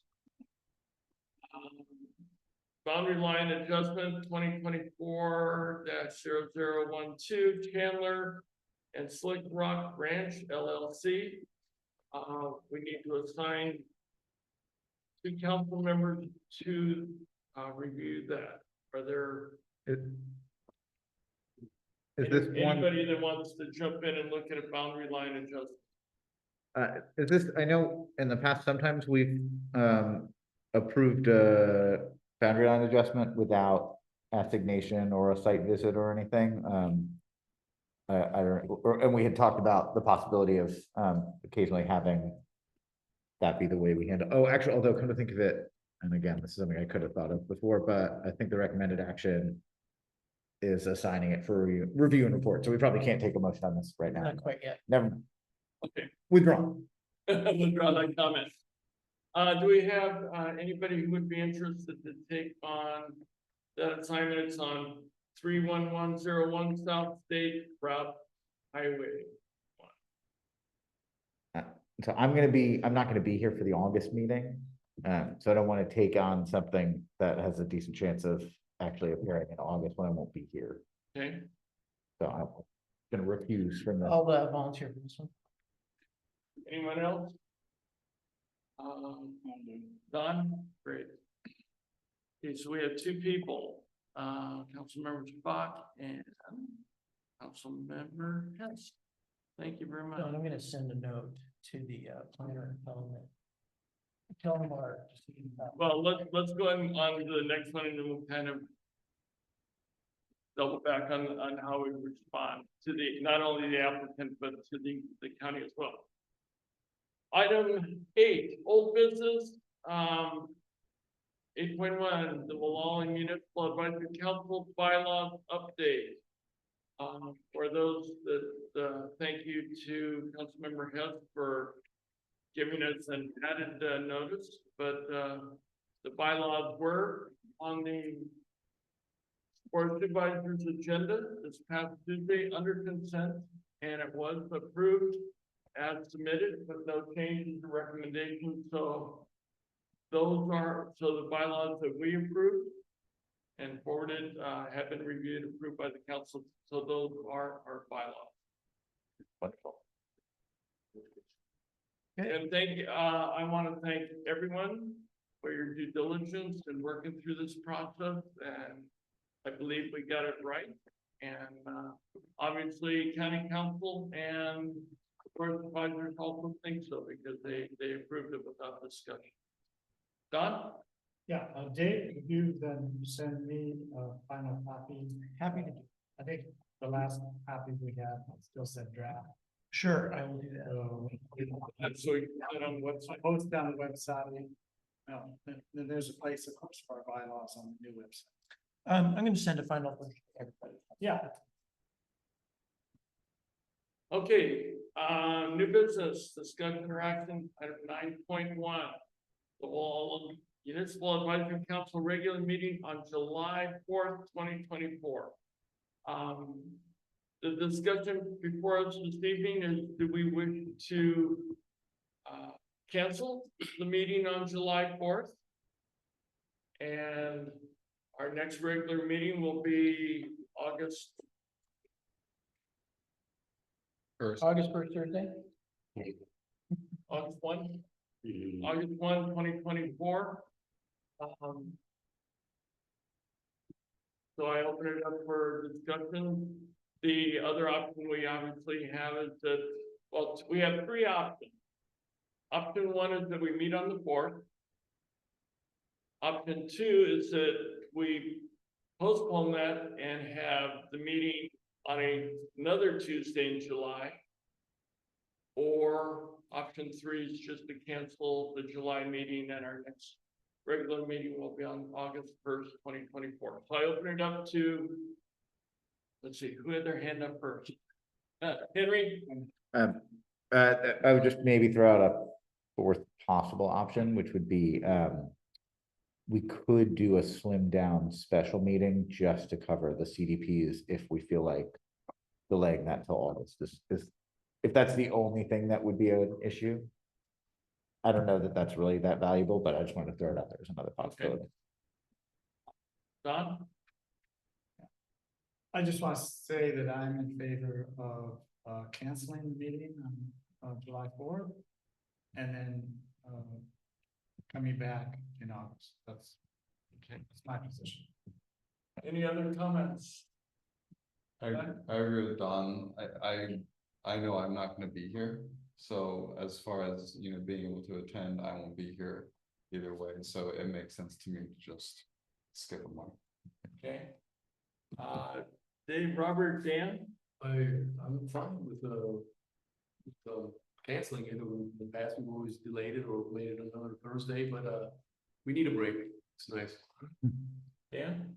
I concur. I think we've worked hard this last few months. And we've just doled out several new CDPs and more than we've had in quite a while. So I have no problem skipping to 8-1. Councilmember Spot? Sure, let's skip July. I'll monitor the CDP referrals. They keep on coming in. They're on their own. They have their own life. Again, I'm very sensitive to delaying these applicants. They're putting a lot of resources in play, and I know we don't want to slow them down. So if we go to August, we have a couple of assignments that will be concluded in August. Kind of promise ourselves we'll do that. What's the board's, and again, I'm sorry to, you asked me a simple question and I'm asking for a little bit more direction. If I get referrals, if we are given referrals in this intervening period, how do we want to handle them?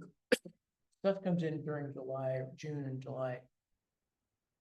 Would you like to assign member review during correspondence? I mean, it's a little bit of a curveball because we generally do that in open meeting. However, I personally, as secretary, don't see a problem with making assignment correspondence. Point is that we do the diligence and then we present recommendations.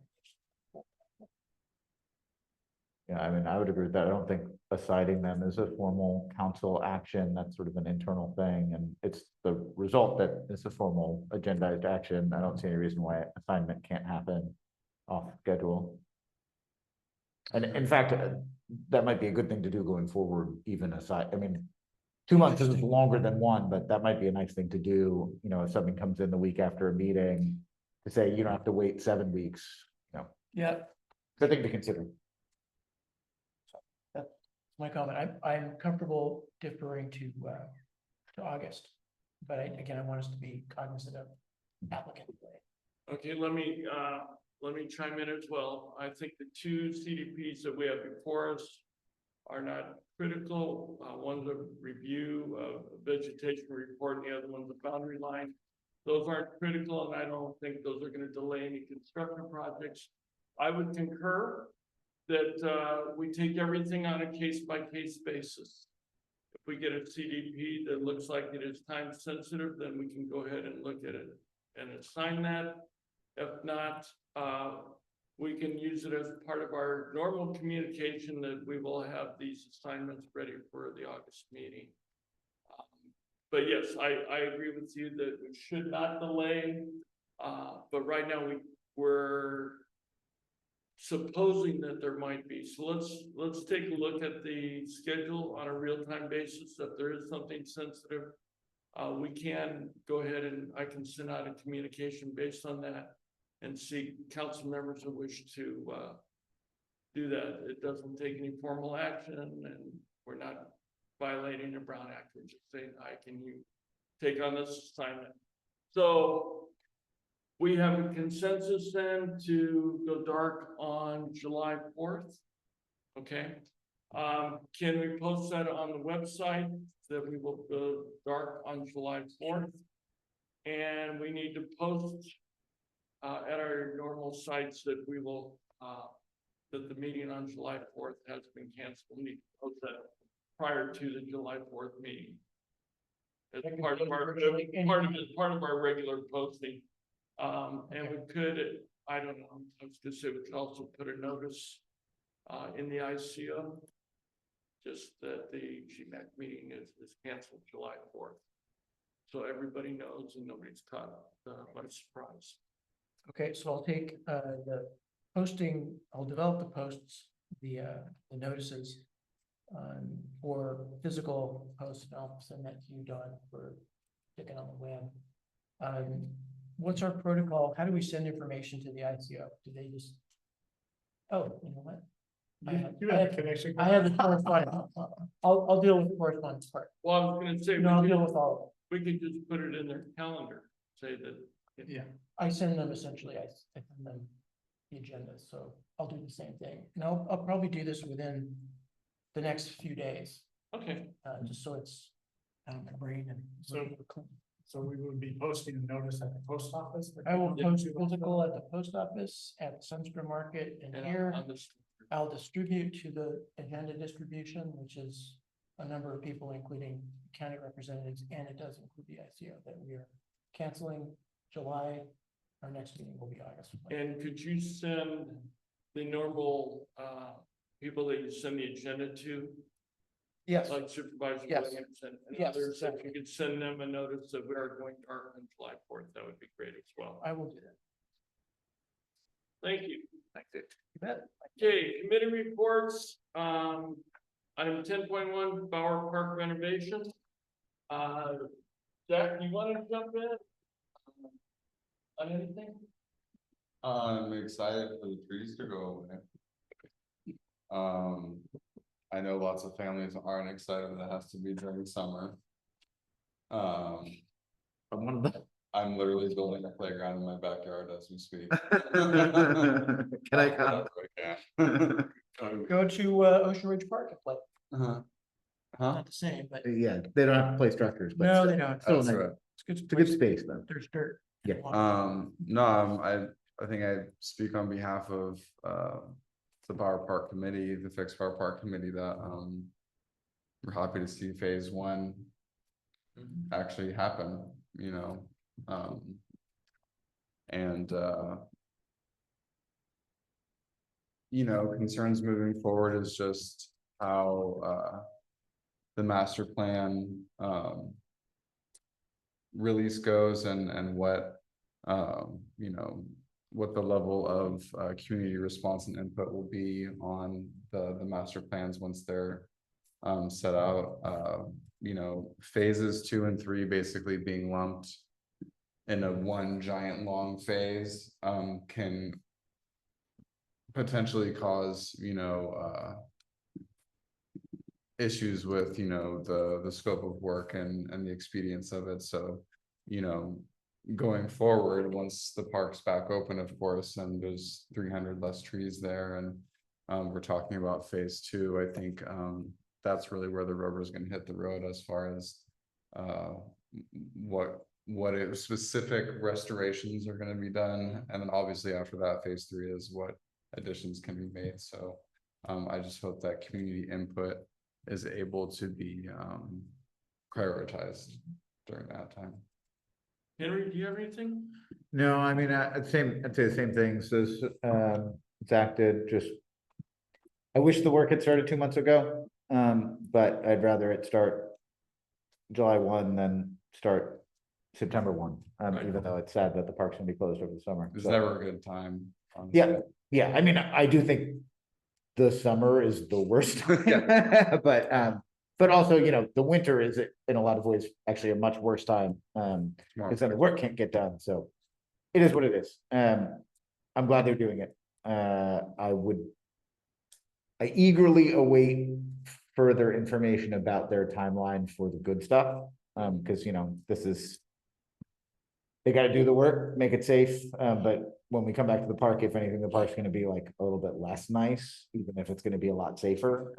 And I would love to see when it's gonna start being nicer and better. We'll wait for them to come back to us on that. I'm trying to remember from what they said at the meeting at the Arts Center about, I think they said.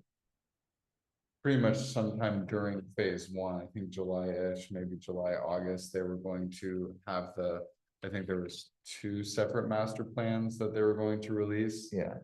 So we need to keep our eye out for that timeline so that we can encourage public awareness, and so that we can get input and make sure everything that we want to get done is gonna get done. Yeah. And I'll follow up with a shout out one to the Fix Our Park group and also to Micheline White. We did at the last town hall meeting, there was a question regarding getting input from young families and having young families represented.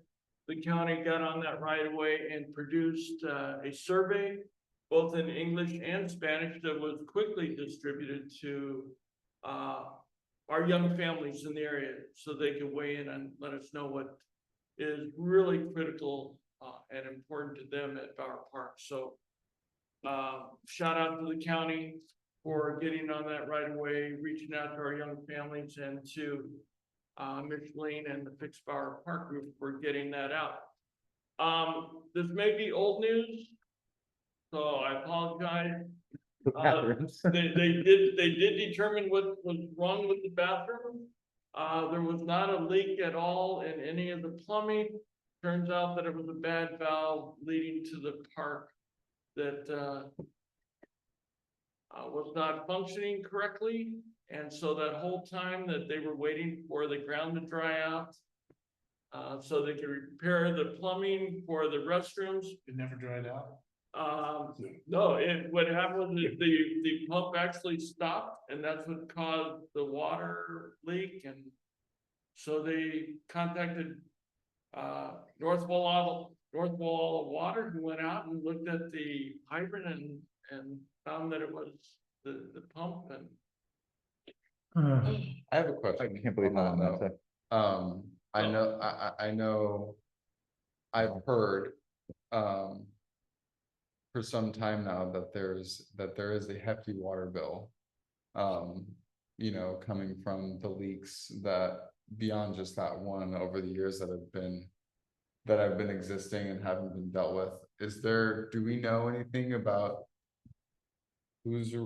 obviously we know the county is responsible for paying the water bill, but could something like that be a sticking point in, if the county says we don't have the money, is there an issue with something like a ridiculously huge water bill being bestowed upon the county due to significant leaks like that I know have been going on for some time? I would suspect that that's part of their normal operating expenses. Because there's probably leaks all over the county. Sure, yeah. So I know that the money that was received from the grant cannot be used to pay for the water bill. Yeah.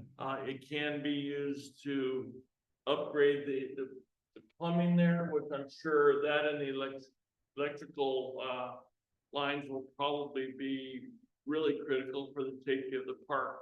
But no, the county, that would be just something the county is part of their contingency fund that they have. they'll have to draw out of that, pay any bills associated with that water leak. Because it's not a leak that's caused by us, or it could be something because it was a meter by North Water, they may have to absorb that cost as well. So Yeah, fortunately, it's not gonna be passed on to us, the ratepayers or the users. yeah, I will say when the valve attached to our meter, but on our side of the meter went, It's your responsibility. that was our problem. Yeah. And that was a hefty water bill, because the water pressure is really something, down around this area. It sure would be nice if somebody at GSA or the auditor's office or somebody had sort of noticed the excessive bill, that taken proactive measures on that.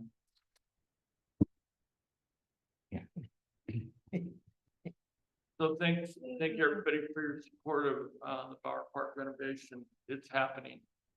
Item 10.2, the Caltrans SR1 Wallala Downtown Enhancement Project. Before we have a report, Robert? You're asking me? Well, to formally recuse yourself from this item. Item 10.2. I thought you wanted an update. No, You want me to go? I'm sure, we can do it.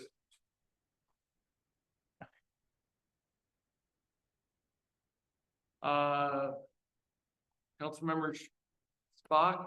Sure, I'm Or happy Mayor? to provide an update. I participated in a conference call mid-May with the Caltrans project manager, Caltrans District 1. I think she's a kind of the interagency manager, the MCOG executive director, and one of her staff members. The purpose of the call was to provide an update on where things are at with the project. This phase right now in Caltrans rubric is final design. And so what the Caltrans staff is doing is essentially the diligence of working through design details, resolving utility conflicts, reaching out to landowners and negotiating temporary uses as well as potential long-term permanent right-of-way acquisitions, depending upon the design and configuration of adjacent properties. So all that's going on right now. It's a lot of work. We've seen the Caltrans survey crews in town. So they have ground control, essentially knowing exactly the physical, well, the superficial boundaries of the highway right-of-way, both prescriptive and owned by the state, and the prospective locations of temporary construction easements as well as additional right-of-way purchase where things are too tight. So that's happened. Again, property owner negotiations have started, and those will continue over the next year or so. For the designers, the focus of work right now is twofold. One is to work on utility conflicts. Utility conflicts are one of the Achilles heels of any infrastructure project, because they're out there and no one really knows where the utilities are, wet utilities, dry utilities, all that stuff. And it's also really hard to get accurate as-bills. Caltrans has been talking with the GCSD, they've been talking with North Water, they've been talking with PG&E, AT&T. Everybody who's got something that showed up on the Universal Service Alert is an active conversation with Caltrans. And the objective here, of course, is to avoid having to move something that they don't have to move, and then really grapple with moving stuff that has to get moved. And this has to happen very early before design is nailed down, because it's a crucial part of final design. The other part of the design work is called value engineering. Caltrans has a fixed budget. They have a fixed schedule. They have a fixed set of rules about how to conduct their business, which largely says, don't buy any more than you have to. Don't make it any bigger than necessary, but comply with all the regulations, comply with all the obligations for mitigation and compensation and the rest of it. And the result that was shared, essentially the wind-up result that was shared in mid-May was this. At the south end, adjacent to the community center, Caltrans heard loud and clear the community center's preferences for its frontage with the highway facility, all modes, and has straightened out what had previously been a meandering, kind of a curvy sidewalk. And what this will do is simplify the design of a landscape that will complement both of the owners. The objective here that Caltrans is very attracted to is coming to a solution, a landscape solution that will attract the community center to take on permanent maintenance. And so straightening the sidewalk simplifies that space. Up north, there's a wetland. There's a jurisdictional wetland between the shoe store and the adjacent building up the hill. I forget the name of it, but it's the standalone structure right there on Ocean Drive.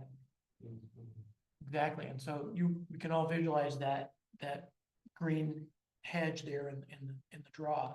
Well, that's a jurisdictional wetland. It's waters of the United States, subject to extraordinary regulation, and to touch it in any way substantially changes the complexity and the cost of the project. So Caltrans has made the decision, I think, very rationally, to not touch it, and that means that they cannot expand the footprint of the project in that direction. They've got to use their footprint on the west side, which right now is adjacent to some landscaping along the frontage of that shopping center there where Trinks is. That forces a straightening of that previously conceptual curvy sidewalk. It's going to be straight. The landscaped area will be somewhat constrained in order for Caltrans to stay inside of its right of way without stepping on a sensitive environmental resource and triggering all kinds of regulatory trouble.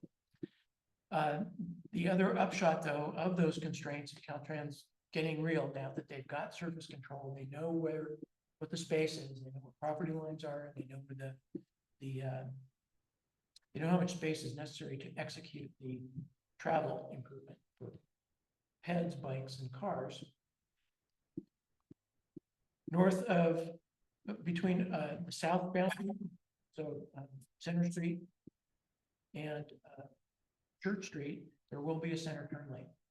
That's kind of the core of the town. That's where really most of the turning action is, getting on and off the highway and making, navigating all of that very busy travel environment. However, north of and uphill from Church Street, the center turn lane will be dropped because there simply isn't enough room to keep the center turn lane. Again, we'll put Caltrans in jurisdictional wetland, compel additional right-of-way acquisition, permanent right-of-way acquisition. It will result in very expensive utility conflicts. And functionally, north of Church Street, the number of driveways, the complexity of the turning movements really it's not essential to ensure safety on this segment to have that center turn lane there. Would have been very nice, but all things considered, what can be built within the means and the methods and the time available and the budget available will be a 2-lane facility, bike lanes, and sidewalks north of Church Street. There will be a little widening gore on the northbound approach to Ocean in order to get ready for those turns and get people in order to support the southbound left turn from Ocean, that transition of drivers who were getting on the highway from Ocean. The southbound left turn pocket is still in the project, so keeping that. That's the project update that we got. The Caltrans team is very interested in sharing the updated design, but again, they've kind of turned all the knobs and they're very confident that yes, this is what's going to get built. Bringing that to the community for show and tell. I made very clear that GMAC is very interested in hosting. We'll need time, we'll need some notice to put it together, get a space, get a place, and develop appropriate outreach, and to work with their team so that the interaction with the community is a successful one. There's some possibility it could happen as early as August. I wouldn't be surprised if it slipped into fall instead. The next step of work with the project is to go to the regulatory agencies for permit applications. That's expected to happen sometime in the summer. And for some regulators, they prefer that they have time to work on a proposal, take some complexity before the public gets involved again. Some of these permits may involve public meetings, may involve public comment. And so the Caltrans and MCOG and these other agencies want to make sure that it is not a confusing kind of, whose turn are we, who are we talking to tonight? So that'll be more to come. Well, I expect to be contacted as representative of GMAC and also a representative of another local agency with an interest in the streetscape. We'll hear more and I'll continue to update you in August. That's what I've got to share. Okay, any questions? Henry? A few, so you're saying, so this is getting straightened out, Yes, the, still gonna be there. what's in front of Trinks, I didn't totally understand, because so you said the jurisdictional wetlands on the other side of the street, right? It's right there. Yeah, and So so, it essentially constrains the amount of space that Caltrans has. And they're gonna have to shift the avoid it. roadway over a little bit. They're like, either that or they essentially keep the lanes pretty much where they are right now. Because they're in a constrained space. But so there's less space over here Correct. than there was planned. What we're looking at is an Sorry. image, that's okay, I can describe it. We're looking at an overhead image of a sketch of the Ocean Avenue vicinity that shows the previous concept for a curvilinear sidewalk and landscaping on both sides along the frontage of the shopping center property where Trinks is located. That also shows a large median island with a center turn lane and also some additional space on the east side immediately adjacent to the jurisdictional wetland. Okay, I hate to interrupt your presentation. running I out of think it's great, but right now you're looking at a visual that only Yeah. the two of you can see. I was trying to- So Sorry, yeah. so the recording of this is My not apologies. able to catch it. My apologies, I'll describe. This verbally works. fit. Oh, yeah, perfect. So here we are, this visual that's in front of us, looking Okay. southbound on the highway at Ocean. The people who are crossing the street are crossing the street right at the Ocean intersection, south part of that intersection. So what will change are the loss of the center turn lane, continuous center turn lane at this location. So going southbound, there will not be a center turn lane.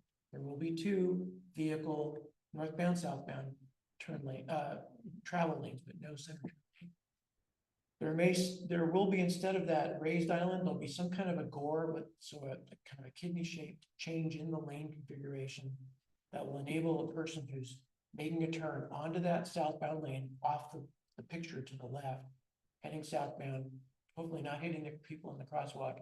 It'll give them a place to make that turn in an orderly way.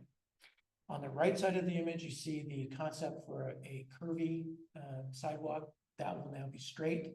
The rationale there is that takes up much more space than Caltrans will have available to it, because the jurisdictional wetland on the left corner of the image, right where that bicyclist is, that cannot be taken. So they can't put the sidewalk in that space. Go ahead. So are you saying that with this design, there was actually encroachment in the wetland? Caltrans would have to require additional space there. So do you know when the sidewalk on the east side of the highway will terminate in that case? You're saying there won't be sidewalk There at will be that sidewalk. location? There will be sidewalk. There'll be sidewalks on both sides of the highway, Uh-huh, but there wasn't enough room to place a sidewalk as in this concept. Instead, the whole cross section will be narrower okay, and still contain two vehicle lanes, two bike lanes, and two sidewalks. oh, okay, great, So all of the modal functions will be in place. perfect, The only thing that, essentially, the big change here is the center turn lane's gone. And the sidewalk on the west side is going to be straight, as is shown kind of on the west side there. great. There'll still be some room for landscaping on the, landscaping enhancement, kind of contiguous to the landscaping that's there now, but they haven't figured out exactly how much space will be there. And then just to make sure I've understood, the other curvilinear sidewalk that was included in the original plan, Down at the south end in front of the And- community center property will that's, also be straightened. and that is in order to facilitate connection with community center, redone landscaping, and hopefully getting community center to take ownership of that whole space, which Yeah. otherwise might be more challenging with the curvilinear. It's really tough to maintain landscaping on both sides of the sidewalk. Yeah. It's much more straightforward and again, less of a challenge for Caltrans to entice a private nonprofit to take that burden on. So, but so there won't be any landscaping on the street side of that sidewalk in Not front of likely. the. Oh, go ahead, sorry. One other mention though, Mhm. the concept at the south end does have median islands, so Uh-huh. islands at different intervals in that center turn lane. Those islands will stay, there will be islands. Yeah. It will not be landscaped. Oh, they won't be. There is no prospect of an agreement with the county to do that.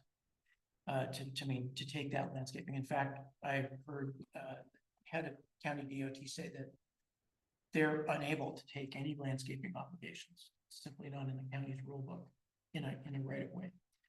Instead, those will be some form of decorative pavement. They will be mountable, but still provide a visual, a clear visual refuge for pedestrians. That's, Mountable refuge is not much of a refuge. we can do, I don't disagree with you. Mhm. I don't disagree with you at all, but it is a concept that Caltrans understands the community wants. Yeah, it's, yeah, it's just weird because it's gone back and forth where at first it was like, no, we're not gonna be able to do the landscaping. And then all of a sudden it was like, oh, no, the county's gonna do the landscaping, which I was surprised and delighted to hear. Then I guess I'm not that, shocked to have it return. Yeah. I was very surprised the first time when it turned in our direction. Yeah. So disappointed, but that's what I had initially, or for a while expected anyway. Yeah. Wait, As a public citizen, if I may speak. I don't think the county is exhausting all the possibilities yet. Some kind of landscaping maintenance agreement myself.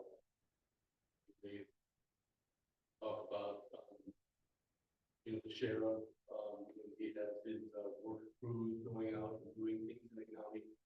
I don't think that was, addressed at one point in time. We could have tried to, or the county could have tried to pursue that. Seems like someone curating the nice look that we had going here, landscaping. It's my And I just have one comment to make sure that we're on the record for it. That with all the changes to the sidewalk area, and to some of the changes with the center medians, that they are not changing the position of on-street parking, that they're still following the coastal commission direction, that there is no on-street parking. Is that correct? Correct. Okay. Just want to make sure that that topic didn't resurface because other changes are being amended to the plan. I don't want to give the impression that that is opening up that other conversation. Good. To sum it up, within what's happening now is Caltrans is working through the diligence of final design. Within the context of the approved function of the facility, same purposes. But getting more and more real about constraints. Cost, space, schedule, other resources, adjacent landowner issues. There's been no change in the substantial function. Facility. Its look and feel is going to change somewhat, which is part of getting real and getting delivered. But it's the same functions. again, as a public citizen, looking back to your comments on utilities. I just wanted you all to know that with the undergrounding project, there were as-built plans that I really demanded and fought long and hard for. I gave a copy to Caltrans of those as-built. I believe they showed all the utilities connections going through downtown. Great. That was one problem with the sewer project back in '92 that we had a big lawsuit. If we never got as-built from the engineer on the project. So what we call now, the underground plans show all the sewer installations, but they work all in hard over the years to show their facilities. So Caltrans has a little bit of a head start from the underground panels that I provided them. That's great. Okay, Thank you for doing that. So Dan? I have a question on the south end of that intersection of Ocean and one. Obviously, that little island there is gonna go away. What will be the provision for people to southbound turn left into places like the Cobblery and so forth? It'd be like it is now, Yeah, effectively? pretty much. Yeah. So my guess is because the center turn lane will disappear, Caltrans will probably do a broken stripe. Because right now, if you look at it, you actually have a continuous stripe and people are driving over double yellow line. Yeah, which is, So the point is, and that would, I would expect that to get fixed. yeah. Okay. Any other questions? Yeah, what, Henry? one last would be, in the future, if you have more, communication with them, whether it be calls or correspondence or whatever, if you could include the rest of the streetscape committee in that. Okay, I do have another question to the citizen. Do you think that on that, you just talking about, Dan, that they at least, they left for the pocket or something like we talked about for many decades? Well, left-hand turn pockets, we're talking about, so that's. takes Yeah, the and same, we want to make makes the sure same that, space as the center turn lane. Yeah. and we need to be very careful about, our public comment portion. Make sure that it's open to all public comment, seeing no others. Does that conclude your report? Yes. Okay, please note that, Councilmember Youngling is coming back to the dais. Items 10.3, the Walla Community Center Reconstruction Master Plan. I'd like to thank, those council members who were able to attend the two presentations of the brand new Walla Community Center. I missed the first one. I made the last one last night. Councilmember Schbach was at the first one and missed last time. So we have it very covered. I know that Councilmember Lewis was there last night, and I think other council members may have made it. Thank you very much for that. We do have an update. A couple that there is a general contractor that was selected. The information was shared last night. The name was not identified because a formal contract has not been executed, but we do have a formal general contractor, or we do have an agreement with the general contractor. They're scheduled to start the first quarter of 2025. The estimated construction cost right now are $7.4 million. What we're hoping to do is do some value engineering, as Councilmember Schbach mentioned about the streetscape. We're hoping to do the same thing with the community center and hopefully reduce the construction cost by $2 million just in value engineering alone. We do have insurance with the community center in addition to the preliminary donations of money from the very generous public that equals about another $2 million. So, and we have a pending federal grant through Jared Huffman's office, a community project grant as part of the House Ways and Means Committee and the Appropriation Committee. We applied for a grant in the amount of $2 million. So we're hoping that with all of this support that we should be able to make it a very affordable project. We have some fundraising ideas, and the general contractors that we identified will be able to complete the project in about 14 months. So we're hoping the beginning of 2026, GMAC will be able to move back to the Walla Community Center and host our meetings, and it will be open for the public. So thank you for all your support, and we will keep you advised of any updates on it. But please go home and water your money trees, and if they need fertilizer, add that. But yes, we have a very exciting community that's going to be coming up with some very creative fundraising ideas to reduce that gap in the construction. We're hoping to have everything up in place and breaking ground at the beginning of 2025. Any questions from anyone? I have a question. Yeah. I was thinking, you know, with this project and the RCMS project, there's two very important and also very expensive projects that, you know, in roughly a similar time frame is being asked, you know, the community to fundraise and invest.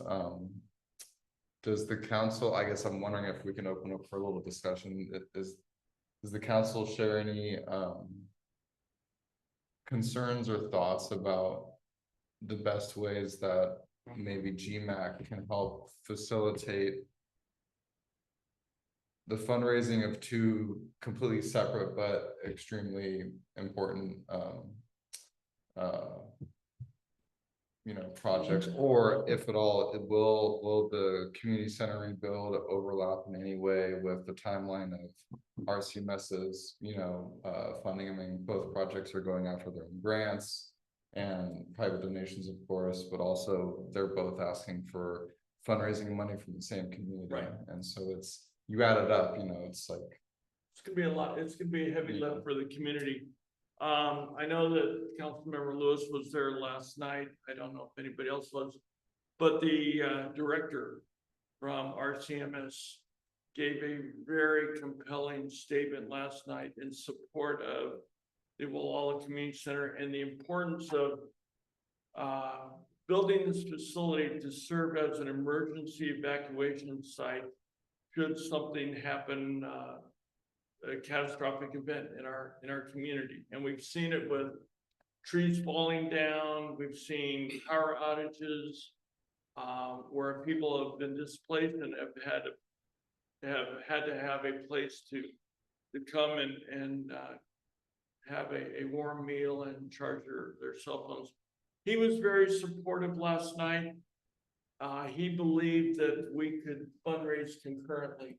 That what's going to happen is the public is going to see the need for both facilities, and we're going to work in a collaborative effort to try and promote both the expansion of the RCMS and the Walla Community Center, because they are the hallmark of our community.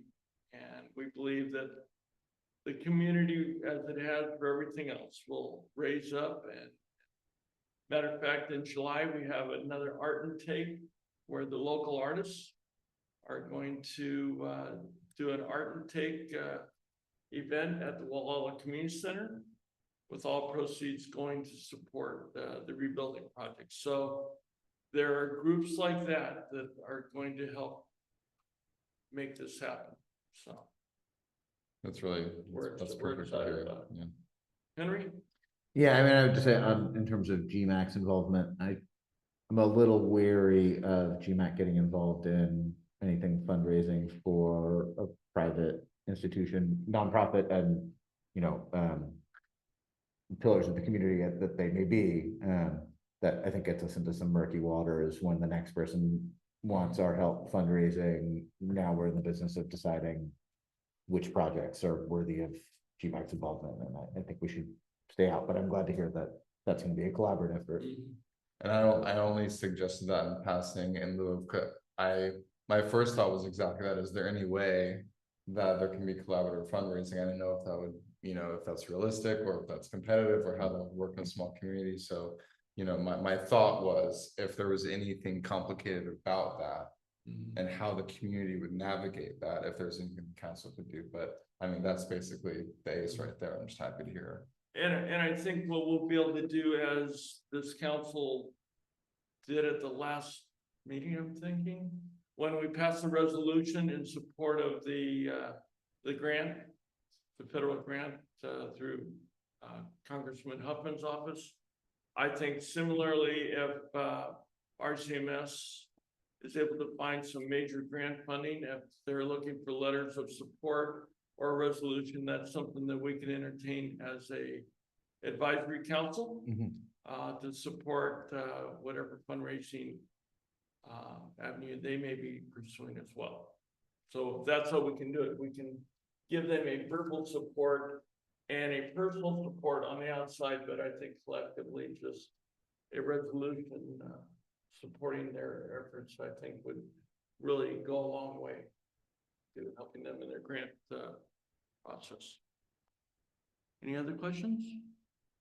Okay, local coastal program and town plan update, Councilmember Spock. GRI, our buddies up the coast, did an update webinar on May 16th, which was, I think, very effective. Julia Krog, the planning director, ran through where things are at the moment. There are a number of technical studies that are in motion. And the County Board of Supervisors just hired another technical study for biological resources that happened, I think, in the last meeting or two. The technical study list includes water resources. Again, as I mentioned, biological resources, groundwater, visual resources, and archaeological resources. Coming up, there'll also be a contract that's let for the California Environmental Quality Act documentation. The only technical study that has a formal, within the structure and scope, that has a formally defined technical advisory group is the groundwater study, and this is per direction by the Board of Supervisors. All the other technical studies will have, as part of their scopes, junctures in the work at the stages of completed data acquisition and then analytics conclusions, opportunities for the public to see the work in progress and offer comment. We don't have schedules for any of those, but I have the assurance of the planning director that she knows that GMAC is here and GMAC is interested.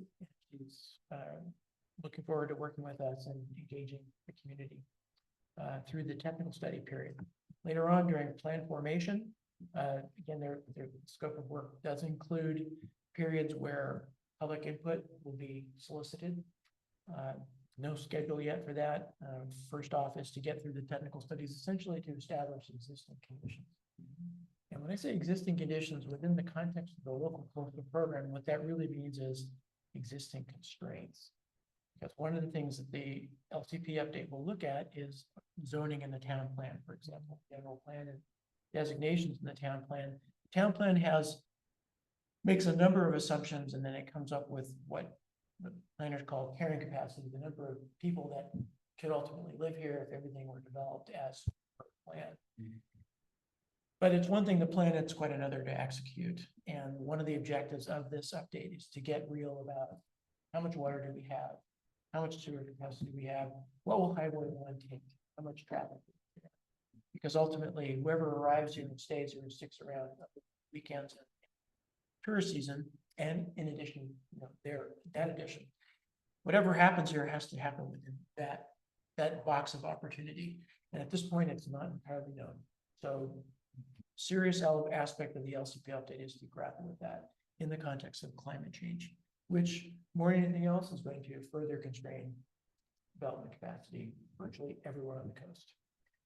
So that's kind of the long story short. Again, Director Krog is very aware that we are very interested and that we are very willing to support her staff and her consultants and the Board of Supervisors in pushing information out into the community, as well inviting community to participate in the work. It's just at this point, we're still in early days. I will, in terms of scheduling, she thinks that the majority of the stakeholder engagement with the process will probably ramp up in 25, 26 right now. The rest of 24 is really focused on technical data acquisition. Get out there and study stuff. Learn more about it, figure out what we've got to work with, what's in our sandbox. And then transition into plan formation, and that's where we'll probably see more interaction with the process. I look forward to our buddies at GRI continuing to do these workshops at interval. I encourage everybody, if you've got time, attend them. They're useful. They're very attractive and easy to interact with. I unfortunately don't learn about them in time for us, say, for example, co-notice with them here, but they do a pretty good job promoting. So if you have an opportunity to participate in a Grassroots Institute webinar, please do. That's my update. All right. Any questions? None. Yay. Thanks. Don, Henry? Our website, by the way, looks good. Yeah, okay, Do you want to, Yeah, I think we skipped one. you want to do?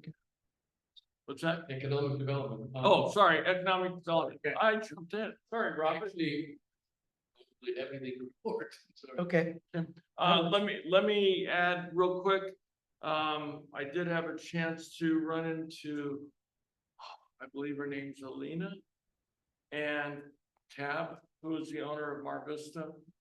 And both of them are part of the county team working with Visit Mendocino to really ramp up our tourism down here. And I know that Robert's worked with them in the past. So yes, there is a big push to try and get more funding, more activity, and more support down here on the South Coast. Right on. My brother-in-law in New York sent us an article from the New Yorker with Gualala as one of the top, coastal places in California for outdoor river, I had mixed feelings. I was like, So we made the map. There was a Wall Street Journal thing, there was New Yorker, yes. 6 best wild swimming spots in California, and number 2 was the Walla River. At the Green Number Bridge. 1 was Yosemite. They obviously And haven't number been 2 here was like when the the Walla River. And I was Or like, the mouth is open. okay. Do it before the green slide. Yeah, good point. Yeah, for about 2 months of the It year. happens, Yeah, but it happens. Hey, I went swimming last week. It was phenomenal. Gorgeous. This is it. Green Bridge. It was great. Well, that's exciting for our county. Sorry, Robert, I didn't mean to skip over you on economic development. Oh, I don't have anything. We had more than I did. Okay, website, Don, you've been working very hard and we appreciate your efforts. So quickly, I like the flower. The potted plant. Yeah. on the public plant. Okay, Well- thanks for jumping that up. I appreciate it. Yeah, let me show you, where we're at now. Both Kevin and Henry joined a Zoom session we had a number of weeks ago. And provided some comment and input on design of the website, in particular the homepage, needed some reworking. I've done that. And a little bit more work, but it's not ready to go yet. And since we're not meeting in July and the next meeting will be in August, I'm hoping that maybe we can get it ready for August. But prior to that, I'd like to have another session with Kevin and Henry and maybe others as well. The thing is, this is not on the web yet, it's just on my laptop, so, I can display it to people through a Zoom meeting, but not through the internet at this point. So, on the homepage, I made a few little adjustments here. I added this paragraph about GMAC welcomes citizen participation at meetings, a person will be Zoom each month. Go to the meetings, okay, that's a link right there, which takes right to the meetings page. Go to the meetings page to view meeting agendas, minutes, and other information. Review GMAC's actions on our YouTube channel. And there's another link to our YouTube channel. So I just thought, that might be useful information to have, right at the top, on our homepage. Then there's this little section just about below the town. Some of the bullet points, of course, and then read more links to Wikipedia. Cool. And then I moved this key community services. I added the sheriff here. Good job. But I figured this makes more sense really on the homepage perhaps than on, say, a Gualala page.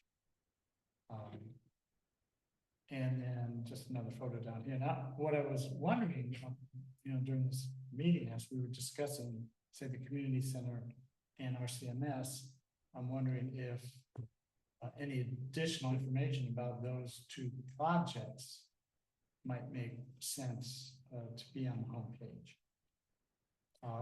What would be nice then would be to have some type of presentation, that I could link to, for both the RCMS. Well, the RCMS, we already have one because we recorded one here. So I could,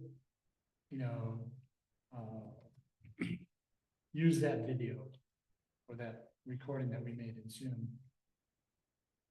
But I have nothing for the community. So How big's your bandwidth? what do you mean by bandwidth? Well, how big a file? The reason I asked is because last night at the Delmar Center, they recorded the whole event. And so it's uploaded on their on Sea Ranch Association homepage. I'm wondering if we get a copy of that, is that something you could download on this? I'll have to look at that, and it's possible that would be too large. Is there any way that they could create a PDF file of the presentation? Didn't they create some kind of a keynote or some type of presentation? They do, and if they eliminate my talking points, it probably reduces it by 3 hours. It'll be really good. It was good. Come on. Well, I'm thinking mainly of just a series of slides, not necessarily. Right. Yeah. Because that would be Okay, a lot of time. I will get that to you, and the slide presentation, I think, would be appropriate to see the renderings that were designed. And also, it seems like it makes sense. I looked at the community center website and there's nothing there yet either. So We're working on that. Yeah. It's a work in progress. okay, anyway, so we could put a few more things on the homepage. But I think this is okay to start with. And What do you guys think? Because you saw last. I think you're headed in the right direction. Yeah. I have one thing that I just thought of, and mostly this is because I'm looking at it from 20 feet away. But on text size, we should just make sure we're meeting accessibility standards, and are as ADA compliant as we can be with our website. And if you want, I'm happy to, I can try to pull together some of those guidelines and standards, and send Yeah. them. It's sending that information that you yeah, because some of the specs obviously could be larger. I mean, I can adjust it. Yeah, and they're at this point fairly robust guidelines for what constitutes, levels of accessibility, and we should just follow those. In some cases, it won't look as good, but it's more important that it be accessible than that it be pretty. So we should just make sure we're following those, but I'll figure out what those standards are. Yeah. Okay, so to navigate around here, I have the meetings that I need to work out some more because I'm not sure I want to use this format. I'm trying to create a format that'll be very easy to add the new meeting information without having to do cut and paste. Right now with the old website, either have to do cut and paste, from a previous meeting, or I have to type things in scratch. I don't want to do that, so I want to format things, as you see here, agenda, minutes, YouTube video recording. And then, so I don't have to write these things anymore, and just click here to go. So, The ADA but I'm still not happy with how this is, so I'm gonna work some more on it. Your comment about ADA accessibility is really timely. I think you probably want to look at those guidelines before you tinker a whole lot more. Because it may affect layout. It will influence, I think, how you choose to deploy on the site. No, I'll be happy to look at it. But I mean, this is pretty legible. It's super legible. Readability is not an issue. So let me go back to the main page here. See these buttons, each go to Streetscape. Of course, we just saw this a few minutes ago, but there again, these links here go to Caltrans. Perfect. And they haven't really, as far as I can tell, they haven't updated that in quite a while. No. Hopefully they will. Yep. But maybe not until they have the final things ready to go. Yep. So anyway, that's Yeah, Caltrans. one note on the click here buttons, Yeah, in general, the button should try to tell you what it's doing as opposed to saying click the button. So it could be view or, probably view is where I would go. But standard, just like for how people navigate clicking buttons, a click is not. yeah, I can practice. change the text. Yeah. And Bauer Park just goes to Mendocino County. Again, there's not all that much updated information. Okay. But if there is, some local information, if somebody, for example, writes, some essay about Bauer Park or whatever, we could include it, of course, along with this page. I like that you're pointing though at the owner's resource instead of having a lot of embedded GMAC content. That's super I'm important. trying to minimize actual content content that we have to create. Yeah. I want to just point to other people's content that is appropriate. So, question, because I know that there's been a couple postings you've been very kind to do for us. One was for the community center town hall meetings, and the other was the notice of the Bauer Park closure effective July 1. How are you inserting that on our website, and how are people going to see that? That would come under news. Something like this. Because we don't want them to have to hunt for it. We want them to kind of Well, jump right out of Okay, it. in that case, then I may have to figure out how to create something on the front page that would present any latest information, or latest important information that we want to propagate. Yeah, I mean, something like the closure would be a time sensitive thing that if anyone were to get on the homepage of the website, that should be like one of the. Yeah, okay, you I agree that that's an important feature, and I'll have to look at the best way to implement that. Yeah, they Like got a scrolling banner across the bottom, that you could put. Some type of. I would think a banner at the top. Exactly. Because I think the more up to date we have our information, the more inclined people will look to our website. Exactly, right. And we want people to start using this website to sort of encourage them to get more engaged in, some of the issues that are affecting our community. I would definitely love to, I would feel very comfortable referring people to a nice, refreshed, easy to navigate website. Yeah. I think that would really help. Yeah. Now, government, I've got, of course, Mendocino County Board of Supervisors, district map here, Mendocino County website. And then only Ted Williams email. I mean, could put the others, but basically people, you would think in our district, only really interact with Ted Williams for the most part. And our state of California, our representatives and federal. So they can get to those websites and access however you contact those officials. Resources. Okay, here we got, our disaster preparation guide, and then this is a big file, and I'm starting to rethink of how we best do this, because I'm just displaying a PDF file because there's a lot of local organizations here, and again, this might be an issue in terms of size, but this is a downloadable file. If somebody wants to download it, they just download it. Yeah. It's a resource. The problem with this that I just found out recently is these hyperlinks that are in the file, they don't work here. It's just like a PDF file.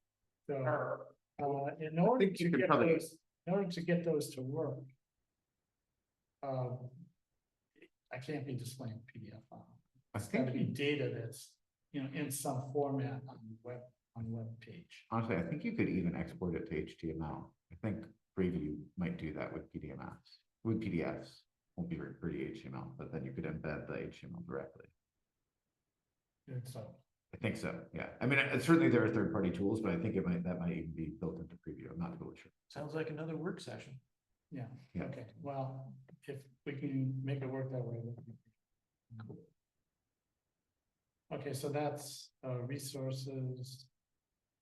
I've got nothing here, but what I may put here is, I don't know if you're aware of this, but Board of Supervisors passed 2 climate emergency resolutions.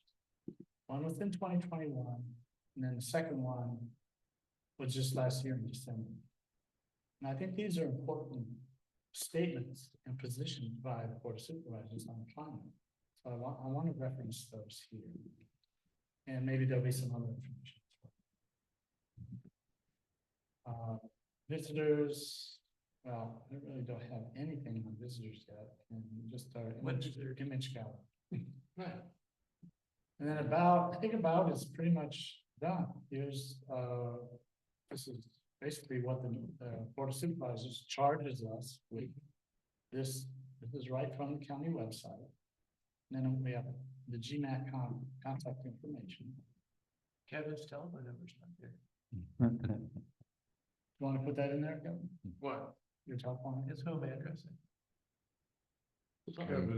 And a good picture. No, I think email. Email's fine. Yeah. And then I don't know how they find my phone number, but they do. the members page, of course. And I think I need to fix this. This did work at one point. And the terms are correct? It's not working. Yeah, I think the terms are correct. Not let me know. What were you planning on putting in the visitors tab? Is it like a visitor center kind of information? Well, like like to highlight, local places to go, like the Rollout Point Regional Park or Cook's Beach, or places that visitors might want to go. Good. Nice. And then, of course, the territory map, that was our old territory map. I just put it somewhere else. And this is a little guide, to the new website. So that's where we're at now. Nice job. Nice job. Yeah, looks great. Huge improvement. Thanks for doing it. It's aesthetically pleasing. Okay, good. Well, that's good to hear, because that is one of the goals, to at least make it sort of attractive with some nice photos. But the key is provide a platform, that presents important community information, not just about what GMAC does, but other information about what's going on in the community. That, of course, GMAC is involved in. But the idea is to create a website that people will want to go to. For some useful information. Definitely user friendly. Hey, Don, Yeah, you had that one tab you tapped on to get to Streetscape, right? There was other, button. then you were saying you were gonna do another button possibly for the RCMS project and the community center project, right? Does that make sense? No, those are not necessarily gonna be buttons. They're not gonna, but they're Not- gonna link but I'm us. thinking about Section's fine, having just he's got more this. information on this homepage about those projects. Where it Yeah, shows right all on the the- diagrams, all the things that the RCMS It, showed us. it could link to even more information, but there would just be maybe a picture, like, a picture of, the mock-up. Mm-hmm. Of a community center, or a picture of the RCMS edition. I mean, Mhm. it'd be nice, to have on the website. And yet it keeps us in a neutral perspective. We're just showing what Yeah. presented us, yeah. What's going Yeah, on? it's a community issue. I think it's legitimate to. And the same should go for the community center, right? Does that have a place where they see those plans from the presentations that have given? Exactly. Right, okay. I think we want to be careful not to get out in front of the owners. Uh-huh. And great to have something here that draws people attention to these crucial community resources. These are big deal assets that everybody has a stake in, but it's not our stuff. Yeah. So I really like the idea of pointing, you've got buttons that lead to the owner's site. Right. And then you're not maintaining the stuff. It's clear that this is a navigational portal or important thing. People can find their way into important stuff by coming to this GMAC portal. But, and you're curating what's important, obviously, but we're not gonna, Somebody has to do that. we're not gonna host it. RCMS doesn't have that, like community center does, do they?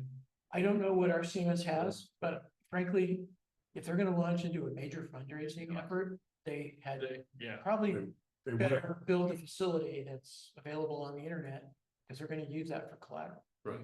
And similarly, the community center is thinking through, how best to host information in order to support the community and its, outreach efforts for funding. So anyway, I don't need to say anymore. I think you get.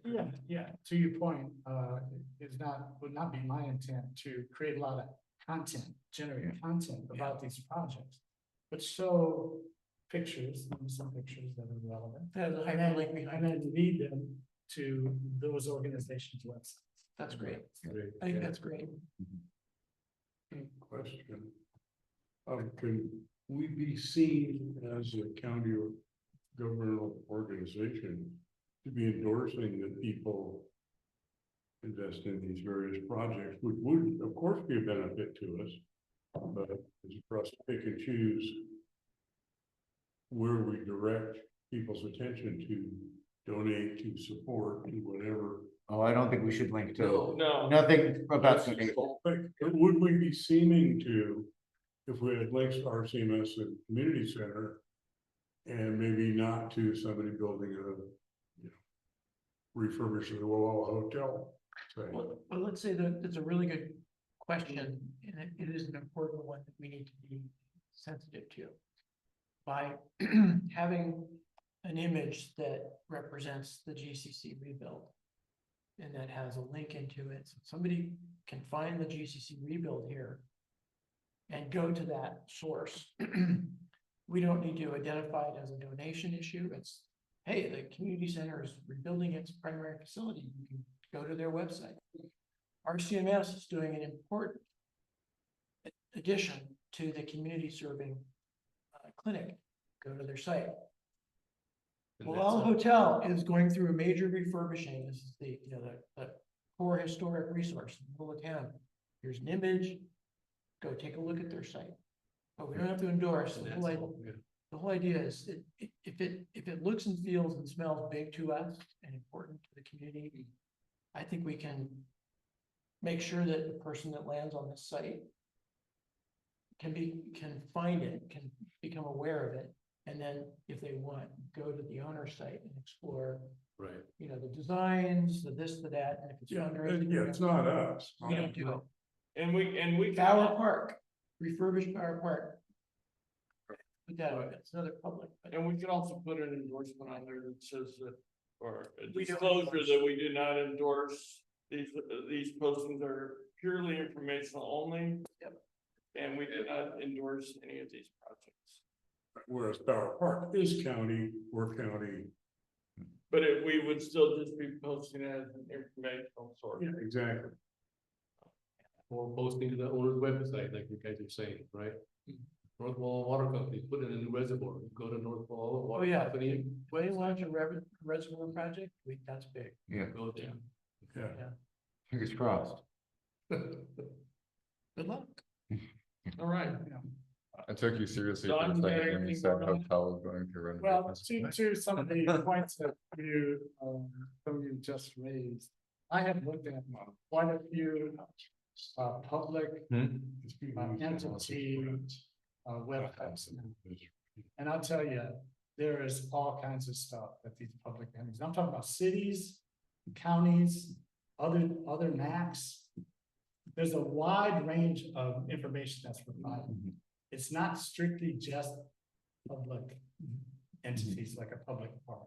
Yeah. It is not. Yeah, you land on. Some cities even promote private enterprise. Oh, yeah. Oh, wow. Sure. So I don't think there's any rule or standard necessarily. We have to stay in our sandbox as an advisory body. Yeah. And to Kevin's point, there should be a clear disclosure that, or a caveat that these are big things in our community, but we don't endorse them one way or the other. These are things that we recommend that people become informed. Well, but I don't think we need to say that, every place where we make a link. No, I think you put one disclosure at the top saying that. Maybe in the footer. Yeah. About, maybe, sure, I don't know. Yeah, or in the footer or whatever, or. Yeah. Uh, No, we don't have to do one for each individual. And it doesn't have to come up every time a person touches the site, you're right. But someplace that's clearly visible. It makes clear. We're not pushing an agenda here. No, What we're pushing is information. Well, and the thing too is that someone ever comes back to challenge us, all it has to do is have that disclosure somewhere on our website. That we do not endorse. I think bottom of the footer would be like a very normal place for that to be. Just- Once you get this thing put up, I mean, I think we asked Charlotte, we asked Charlotte where she would put such a disclosure. Get the county council to weigh in. Yeah. Okay, Charlotte, it's okay, they actually own this, this is all their property as far as I'm concerned. But to get the county council's imprimatur, useful, and she's not gonna overburden it, she's a very practical person. Okay, Okay, are we done? Yeah. Good job, thank you. This is really great. Yeah, this is exciting. Treasurer report, do you have anything? I got nothing. Hold it, you're the treasurer, you're supposed to have. No, I don't have, that's exactly right. I got nothing. The county's got the money. We have done no transactions and requested a transaction in the last month. All right. Henry, do you have anything for the good of the cause? No? Dave? Nope, thank you. Don? Robert? No comments? Jack? Nope.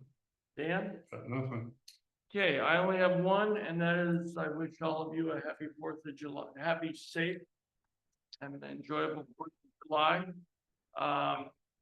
I will entertain a motion to adjourn our meeting to our next scheduled meeting on Thursday, August 1st, at the date and time of 6 p.m. here at the Coast Life Support. And I would like to make that a motion to adjourn in honor of those individuals for D-Day, that in honor of June 6th of our meeting tonight, that we adjourn this meeting in their memory. Do I have a second? I'll second that. All those in favor, signify by saying aye. Aye. Aye. We stand adjourned. Thank you.